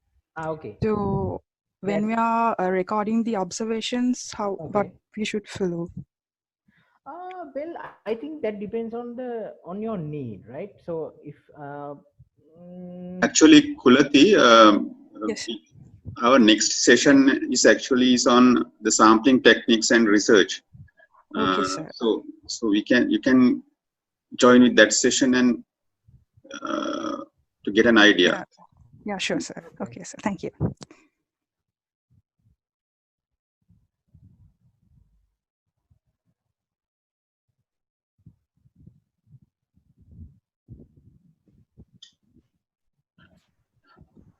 මොදිත ඔව් මම හිතන්නේ දැන් මෙතන අපේ අද සාකච්ඡාවත් එක්ක එකතු වෙන්නේ නැති ඉස්සෙල්ලාම කුරුල්ල බලන්න කැමති. ඒ කියන්නේ කවදාවත් කුරුල්ල බලන්න ගිහිල්ලා නැති. ඔව් ඉස්සෙල්ලාම කුරුල්ල බලන්න කැමති සහ කැමැත්තෙන් ඉන්න අය. එයාලට මොකක්ද අපිට කියන්න පුළුවන්? ඔව් පළවෙනියට ඒ කියන්නේ හොඳම දේ ඒගොල්ලොන්ට ගෙදරින් පටන් ගන්න. ඉස්සෙල්ලාම ගෙදරවට ඉන්න කුරුල්ල බලන්න පටන් ගන්න. ඊට පස්සේ එකපාරටම මුලින්ම ඇති කරගන්න ඕනේ ඇත්තටම අපි කියන්නේ කුරුල්ලන් බලන එක ගැන අපේ හිතේ දැඩි ආශාවක් ඇති කරගන්න ඕනේ. අපි ඒගොල්ලොන්ට ලොකු කැමැත්තකින් කුරුල්ල බලන්නේ. ඒගොල්ලොන්ගේ මම කලින් කිව්වා වගේ behaviors කොහොමද ඒගොල්ලෝ හැසිරෙන්නේ? ඒ දේවල් ගැන ආශාවක් ඇති කරගෙන බලන්න. ඒක ටික වෙලා බලනකොට අපිට ඒකෙන් අමුත් තෘප්තියක් ගන්න පුළුවන්. එතකොට ඒ පැත්ත ඊළඟට ගොඩක් හැම වෙලාවෙම හිතන්න එපා මේ අපිට ලොකු දුර දැනකට සිංහරාජයට යන්න විදිහක් නැහැ නේ ගියානම් බලන්න තිබ්බා. ඊට වඩා ඕන තරම් අපි ළඟම රිසෝසස් සහ ලොකේෂන්ස් තියෙනවා. අපිට යන්න පුළුවන් බලන්න පුළුවන් locations. එතකොට ඒව concentrate කරලා මේ අපි දිගින් දිගට ෆීල්ඩ් එකේ දවසින් දවස බලනකොට සහ මම කිව්වා වගේ අපේ ඉන්ට්‍රස්ට් එක වැඩි කරගන්න පුළුවන් එකක් අපි ෆොටෝස් ගන්නවා නම් හරි අපි චෙක්ලිස්ට් එකක් කීප් කරනවා නම් අපි හැමදාම දකින්න පුළුවන් මෙයා බලන්න. දැන් උදාහරණයක් විදිහට අපි ගත්තොත් එහෙම දෙමලිච්ච ගෲප් එක ගත්තොත් බැබ්ලර්ස්ලා ගත්තොත් බැබ්ලර්ස්ලා වර්ග කීපයක් ඉන්නවා. එතකොට මම දැනට දැන් ඔන්න අලුතෙන් බලන කෙනා දැකලා තියෙන්නේ කොමන් බැබ්ලර්. සාමාන්‍ය ඉන්න දෙමලිච්ච විතරයි. ඒතකොට එයා ඊළඟට බලනවා රූෆස් බැබ්ලර්. නැත්නම් අපේ රටේ ආවේනික රතු දෙමලිච්ච බොර දෙමලිච්ච බලන්න. ඒ වගේ ටික තමන්ගේ චෙක්ලිස්ට් එක වැඩි කරගන්න. ඒ වගේ දේවල් වලින් මේක ගොඩක් ඉන්ට්‍රෙස්ට් කරගන්න පුළුවන්. ඊළඟට අලුත් දේවල් කියවන්න, behaviors කියන ඒගොල්ලෝගේ කියවන්න. ඒ දේවල් වලින් මම හිතන්නේ මේක ගොඩක් ඉන්ට්‍රෙස්ට් කරගන්න පුළුවන්. තමන්ට වැඩි දියුණු කරගන්න.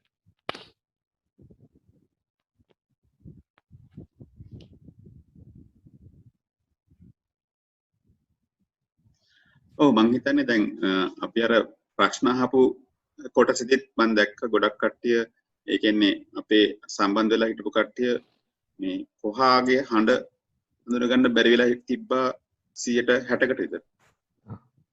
ඒ කියන්නේ අපි ඇත්තටම අපේ වටේ පිටේ ඉන්න සත්තු කවුද කියලා සහ මොනවද ඇහෙන සද්ද ගැන අපි ඇත්තටම ලොකු අවධානයකින් නෙමෙයි ඉන්නේ. ඉස්සලාම අපේ ඔව්. ඒ කියන්නේ අපි දැන් සාමාන්‍ය උදේ 5:00 7ත් අතර අපි එළියට ගිහිල්ලා පොඩ්ඩක් කන්දේ යොමාගෙන අහගෙන හිටියොත් අපිට ගොඩාක් සද්ද ඇහෙනවා. ගොඩක් වෙලාවට ඒකෙන් 90%ක්ම ඇහෙන්නේ කුරුල්ලොන්ගේ සද්ද. ඒකට අපි නිකමට හිතාමතා එළියට ගිහිල්ලා වටේ පිටේ වෙන ශබ්ද ගැන අහලා බැලුවොත් එහෙම එතකොට පුදුම වෙන්න පුළුවන් කෙනෙක් මෙච්චර සත්තු අපියවට ඉන්නවද කියලා. මොකද මට මේ කර්ෆිව් එක තිබ්බයින් පස්සේ හම්බුන සමහර ගුවා ගෙදර ඉන්නකොට තමයි තේරුනේ මෙච්චර සත්තු මෙහෙම ඉන්නවා කියලා. කියන්නේ ඇත්තටම අපි අතරේ ගොඩාක් අපි අවට ඉන්නවා. මම මේක කිව්වේ ගෙදරින් පටන් ගන්න කියලා. අපි අතර ගොඩාක් අපි අවට කුරුල්ලෝ ගොඩාක් ඉන්නවා. ඉතින් ඒ අතර ඊටාම ඉන්ට්‍රෙස්ටිං. කියන්නේ අපි හිතන්නේ නැති කුරුල්ලෝ ඉන්න පුළුවන් අපි නොදැනුවත්වම. ගොඩාක් සමහර වෙලාවට දුර්ලභ කුරුල්ලෙක් අපේ හිතන්නේ නැති තැනක ගෙදරක ඉන්න පුළුවන්. හැමදාම එන එකෙක් හරි සංක්‍රමණික පක්ෂියෙක් හරි එහෙම ඉන්න පුළුවන්. අපි හැම දිනින් දින ඔක අපි අධ්‍යයනය කරන්නේ. ඒක විඳින්න ගත්තට පස්සේ තමයි ඒක ඇත්තටම අපිට තේරෙන්න පටන් ගන්න. තවත් ප්‍රශ්න තියෙනවා නම් ඔයාලට ලතිස්වකින් අහන්න පුළුවන්. තවත් විවෘතයි.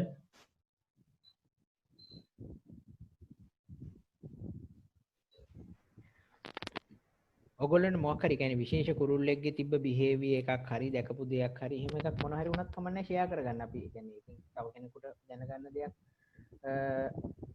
හම්බෙන්න පුළුවන්. දැන් මම කරපු ප්‍රසන්ටේෂන් එක මොකක් හරි පැහැදිලි නැති තැනක් හරි එහෙම තියෙනවා නම් ඒත් අහන්න. මේ හරි දැනගන්න.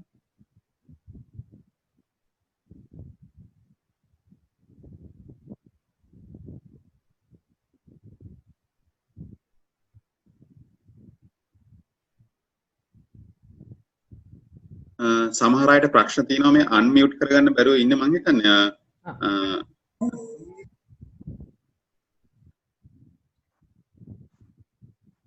හරි එහෙනම් අපි ඇත්තටම අද දවසේ කතා කරේ මුලින්ම කුරුල්ලෙක් බලද්දී මොනවද එයාලගේ බලන්න ඕන ලක්ෂණ ටික ඊළඟට පක්ෂි නිරීක්ෂණය කරද්දී අපි කොහොමද හැසිරෙන්න ඕන සහ පක්ෂි නිරීක්ෂණය කරන්න තියෙන රිසෝසස් මොනවද බලන්න ඕන පොත් මොනවද බලන්න ඕන වෙබ්සයිට්ස් මොනවද ඒ වගේ බ්‍රෝඩ්ලි තමයි අපි අද ඇත්තටම කතා කරන්නේ නේද මොනිද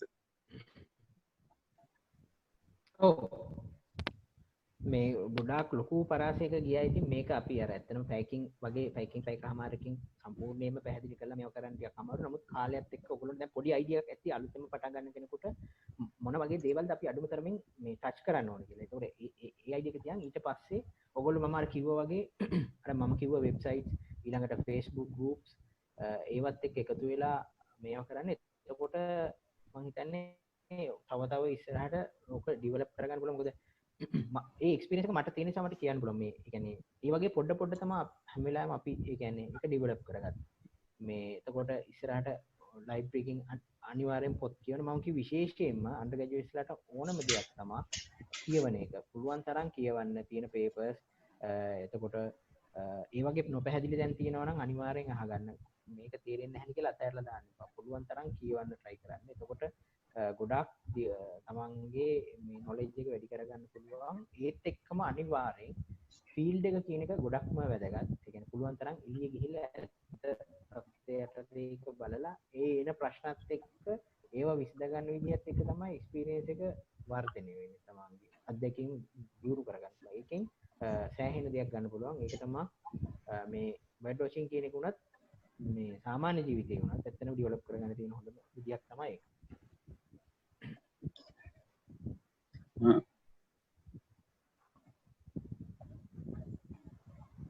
ප්‍රශ්න අහන්න නැත්නම් මේ ටයිප් කරලා හරි දාන්න කමන්නේ chat එකේ.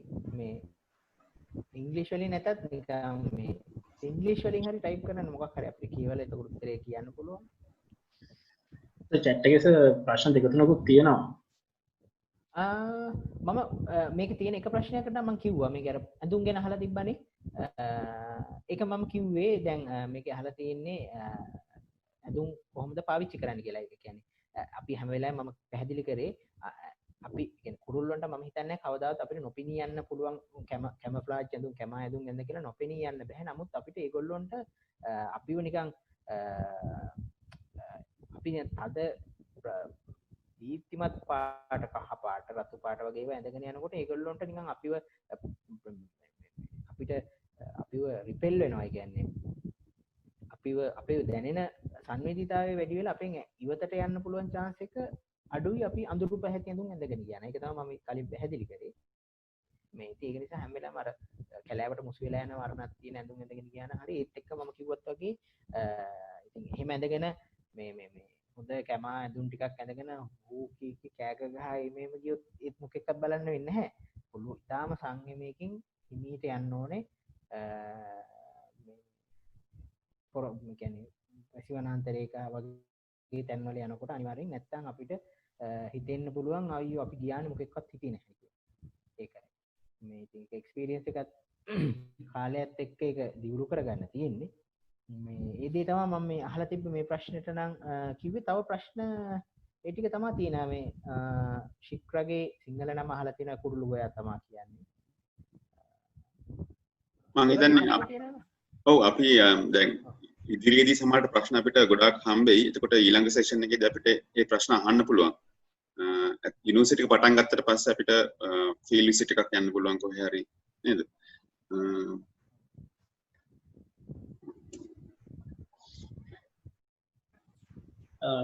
හිතනවා අපිත් එක්ක එකතු වුණු ඔයගොල්ලෝ සේරටම කුරුල්ලෝ නැරඹීම. කියන්නේ කුරුල්ලුන් කොහොමද නරඹන්න හොඳ? ඒ වගේ ලොකු අදහසක් ඔයාලට එකතු වෙන්නේ නැති කියලා මම හිතනවා.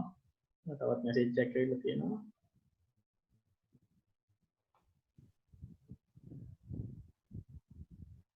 So there are new questions in chat box. So okay. Right. What kind of binocular should we have as a beginner? Right. These days, I think if you take 10 years back, a fairly good binocular is quite pricey. But now, since the optics are quite available for many companies, you can, for a decent price, you can buy a fairly good binocular. These are the things.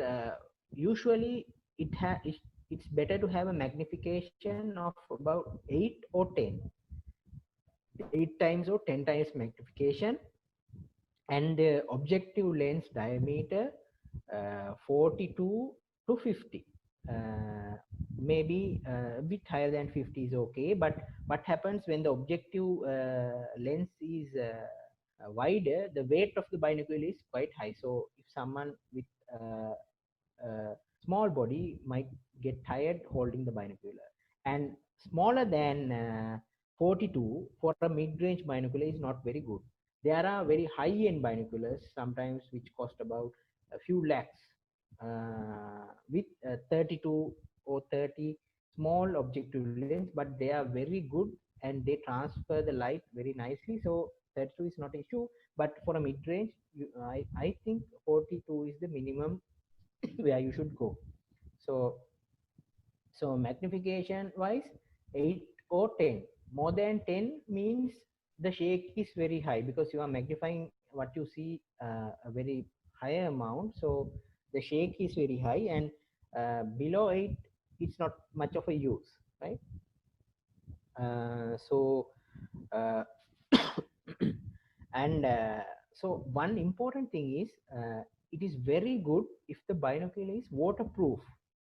So what happens in countries like us, in Sri Lanka, the humidity is high, so fungus grows if your water binocular is not waterproof. So, but now I think about from 20,000 or 25,000 or above, you can find good, decent waterproof binoculars in various brands, and all these mid-range binoculars are very nice. The ones are in known brands. They are very nice, and you can use them for a long time. But there's a certain investment there, but it's worth, rather than just buying a cheap set of binoculars and using them for less than 6 months and throwing them away. It's better to spend some and get a fairly nice binocular. You do not need to go to very high-end binoculars right away. මම මේක පොඩක් සිංහලෙනුත් කියන්නම්. මම කිව්වේ බයිනොකියුලර් එක බයිනොකියුලර් එක බැලුවොත් හැම වෙලාවෙම ඔයගොල්ලෝ දකි අංක දෙකක් තියෙනවා. ඒ කියන්නේ 8 වැඩි කිරීම 42, හරියට 10 වැඩි කිරීම 42. නැත්නම් 8 වැඩි කිරීම 50, 10 වැඩි කිරීම 50. ඒතකොට පළවෙනි එකකින් කියන්නේ 8 කියන්නේ කී ගුණයක් අපි බලන දේ ලොකු වෙනවා, විශාලණය වෙනවාද කියන එක. 8 ගුණයක්ද 10 ගුණයක්ද ඉතුරු එකෙන් කියන්නේ ඉස්සරහා බයිනොකියුලර් එකේ ඉදිරිපස තියෙන ලෙන්ස් එකේ වීදුරුවේ විෂ්කම්බය. ඒක තමයි එකෙන් කියන්නේ. ඒතකොට විෂ්කම්බය වැඩි වෙන්න වැඩි ආලෝක ප්‍රමාණයක් ඇතුළට ගන්න පුළුවන්. ඒක නිසා මේ අපේ බලන දේ හොඳට පැහැදිලිව ආලෝකමත් වෙලා පේනවා. ඒ ඉදිරිපස ඩයමීටර් එක අඩු වෙනවා නම්, ගොඩක් අඩු වුණොත් අපි බලන දේ අඳුරුයි. එතකොට හොඳ ආලෝක තත්ත්වයක් නැති තැනක වැසි වනාන්තරයක වගේ පේන්නේ නැති වෙන්න පුළුවන්. ඒක නිසා ඒ දෙක දෙක. අනිත් ප්‍රධානම කාරණේ තමයි චුට්ටක් මිල අධික වුණත් හැම වෙලාවෙම try කරන්න බයිනොකියුලර් එකක් ගන්නවා නම් waterproof, ඒ කියන්නේ වතුර යන්නේ නැති waterproof binoculars තියෙනවා. waterproof ඒ වගේ ඇතුළට really nitrogen පුරවලා තියෙන්නේ. ඒක නිසා ඇතුලේ ගොඩක් වෙලාවට ෆංගස් හැදෙන්නේ නැහැ. නැත්තම් වෙන්නේ ලංකාව වගේ සමකා අසන්න රටක අපේ ආර්ද්‍රතාව වැඩි සාමාන්‍ය. ඒක නිසා මේ වීදුරු ඇතුලේ පුස් හැදෙනවා, ෆංගස් දිලීර හැදෙනවා. ඒක හැදුනාට පස්සේ පේන්නේ නැහැ. ඉතින් පොඩි මුදලක් වියදම් කරලා ඒ වගේ බාල මේකකට යනවට වඩා ටිකක් අපි ආයෝජනයක් හැටියට කල්පනා කරලා සාමාන්‍ය මේ මට්ටමේ waterproof binocular එකකට යන්න පුළුවන් නම් හොඳයි. දැනටත් ඒ වගේ ගොඩක් ලංකාවේ සාමාන්‍යයෙන් තියෙනවා. ගොඩාක් නම් එකකට යන්න ඕනේ නැහැ. මම දන්න තරමින් අපි දන්න බ්‍රෑන්ඩ්ස් නිකෝන් වගේ බ්‍රෑන්ඩ්ස් ගත්තොත් සාමාන්‍ය රුපියල් 20,000 වගේ ඒ වගේ ඉහළ ඉඳන් සාමාන්‍ය හොඳ බයිනොකියුලර්ස් වලට යන්න පුළුවන්. ගොඩක් කල් පාවිච්චි කරන්න පුළුවන්. ඒක තමන්ගේ මේ වියදම් කිරන්න බලාපොරොත්තු වෙන ගන්නමුත් මම හිතන්නේ බේස් මේ මූලික වශයෙන් අර වගේ එකකට හරි යන්න පුළුවන් නම් ගොඩක් හොඳයි. මොකද ඒක හොඳ ආයෝජනයක්. මේක ජීවිත කාලයක් අපි පාවිච්චි කරන්න පුළුවන්. පරිස්සමෙන් අපි හොඳට පාවිච්චි කරමු. Someone has posted the behavior of this red. Try to see if I can see it. අපි ඒකට ඊළඟ සතියේ උත්තර දෙමුනේ බඩල ඉවරනේ. Alright, okay. ෆොටෝ එකක් තියෙනවා. ඕන මට දැන් බලලා ටක් ගාලා කියන්නත් පුළුවන්. ෆොටෝ එකක් නම් බලලා කියමුනේ. ඔව් ෆොටෝ එකක් තියෙනවා.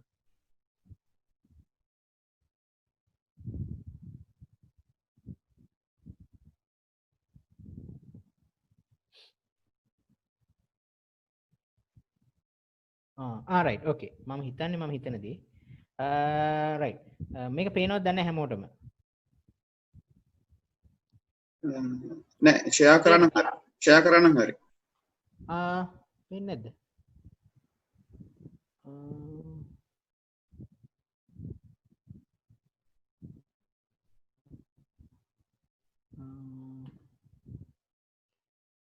මගේ ස්ක්‍රීන් එක ෂෙයා කරන්න පෙනේවිනේ.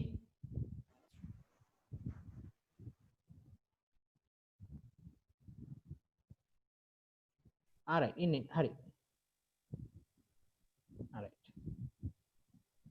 ඒක zoom කරලා බැලුවොත් පේනවද දන්නේ? ඔව් දැන් පේනවා. alright. දැන් මේ මෙතන ඉන්නේ මේ කොණ්ඩ කුරුල්ලෙක්. හරි. අපි කියන්නේ red vented bulbul. මේ ඉන්නේ කොණ්ඩ කුරුල්ලෙක්. එතකොට මේ බැලු බැලමට මේ පේන්නේ එයා මේ තටු දෙක දිග ඇරගෙන බිමට දිගා වෙලා ඉන්නවා. එතකොට මේකට අපි කියන්නේ ඇන්ටින් කියලා. ඒ කියන්නේ කූඹි මම හිතනවා මේක ෂෙයා කරපු එක්කෙනා මෙයා මේ කුරුල්ලා හිතාමතා කරන දෙයක් වෙන්නේ නැති කියලා. නැතුව වැටිලා කූඹි මේව කරගෙන ගන්න නෙමෙයි සාමාන්‍යයෙන් කුරුල්ලෝ කරන දෙයක්. මේ විදිහට දැන් උදාහරණයක් විදිහට මෙන්න මෙතන බැලුවොත් මේ මෙතන මේ අර නයි කූඹි ඉන්න මේකක් තියෙනවානේ. මං හිතන්නේ මේකේ කූඹි ඉන්නේ නැති ගොඩක් පිට. මෙන්න මේ දිරච්ච කොටේ තියෙන දැන. එතකොට මෙයා කරන්නේ මෙහෙම ගිහිල්ලා එතන දිග ඇරගෙන ඉන්නවා. එතකොට මේ කූඹි ඇවිල්ලා මේ කුරුල්ලගේ ඉන්න පරපෝෂිතව ඇඟේ ඉන්න මක්කුණෝ ඒ වගේ පරපෝෂිතව එයාට අයින් කරගන්න බැරි පරපෝෂිතයන් මේ කූඹින් විසින් අයින් කරගන්නවා. ගොඩක් වෙලාවට මේගොල්ලෝ මේ වැලි නාන එකක් කරනවා. ඒ වගේම ඇන්ටින් කියලා කියනවා මේ විදිහට ඒගොල්ලොන්ගේ ඇඟේ ඉන්න ඒගොල්ලොන්ට ලං වෙන්න බැරි තැන්වල ඉන්න පරපෝෂිතව අයින් කරගන්න එක ක්‍රමයක් මේ විදිහට දිගා වෙලා ඉන්න එක. මේ ඒ වගේ එකක් වෙන්න ඕනේ නැතුව මේ මෙයා නිකන් අවිලා බිත්තියක වැදිලා බිමට ඉන්න එකක් නෙවෙයි නං. එයා හිතාමතාම එහෙම කරන දෙයක් නම් මේ ඇන්ටින් කියන එක තමයි මේ වෙලාවේ කරනවා වෙන්න ඕනේ.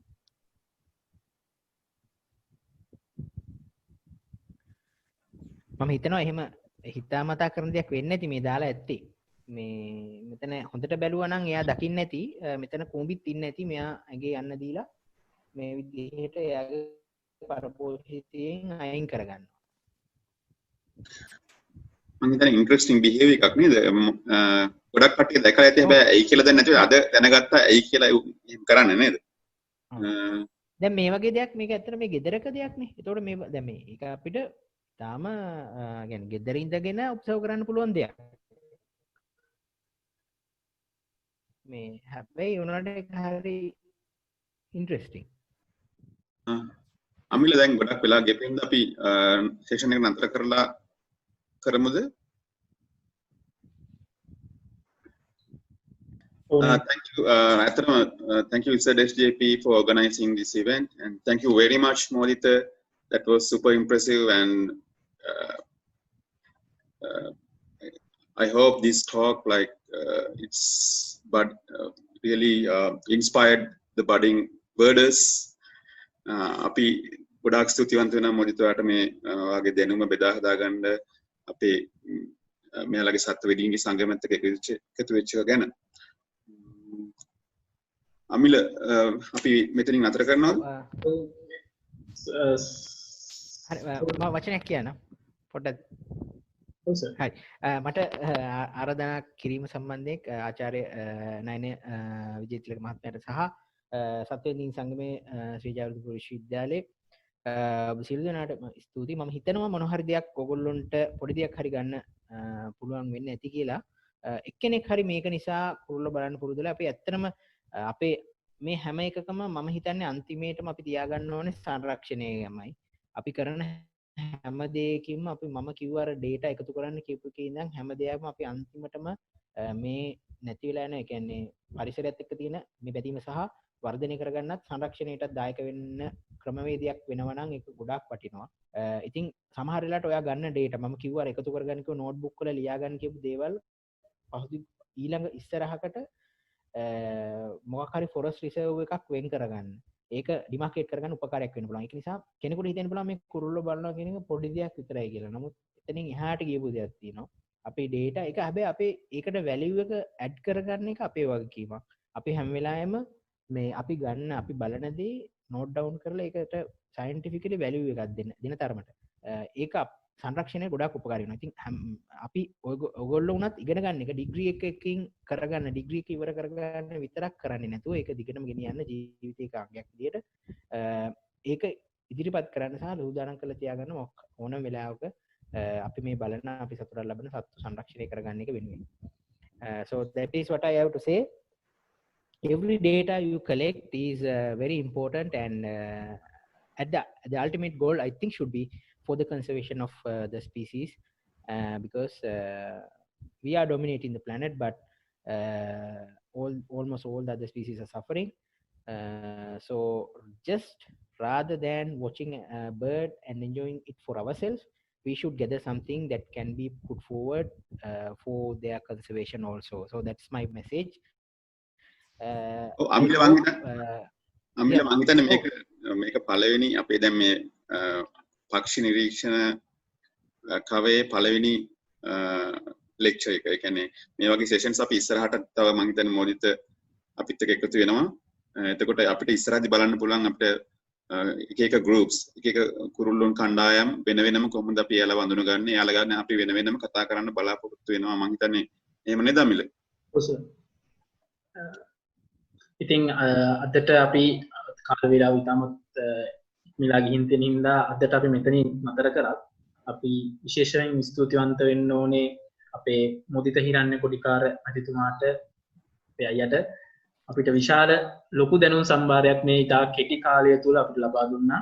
ඉතින් අපි බෙහෙමත්ම ස්තුතිවන්ත වෙනවා ශ්‍රී ජයවර්ධනපුර විශ්වවිද්‍යාලයේ සත්ත්වවේදීන්ගේ සංගමයේ විදියට ඔබතුමාට අපිට ඔබතුමාගේ වටිනා කාලය අප හා බෙදා ගැනීම සම්බන්ධව, ඒත් එක්කම මේ සම්බන්ධීකරණය කරමින් අපේ නයන විජේතිලක සර්ටත් අපි ස්තුතිවන්ත වෙනවා.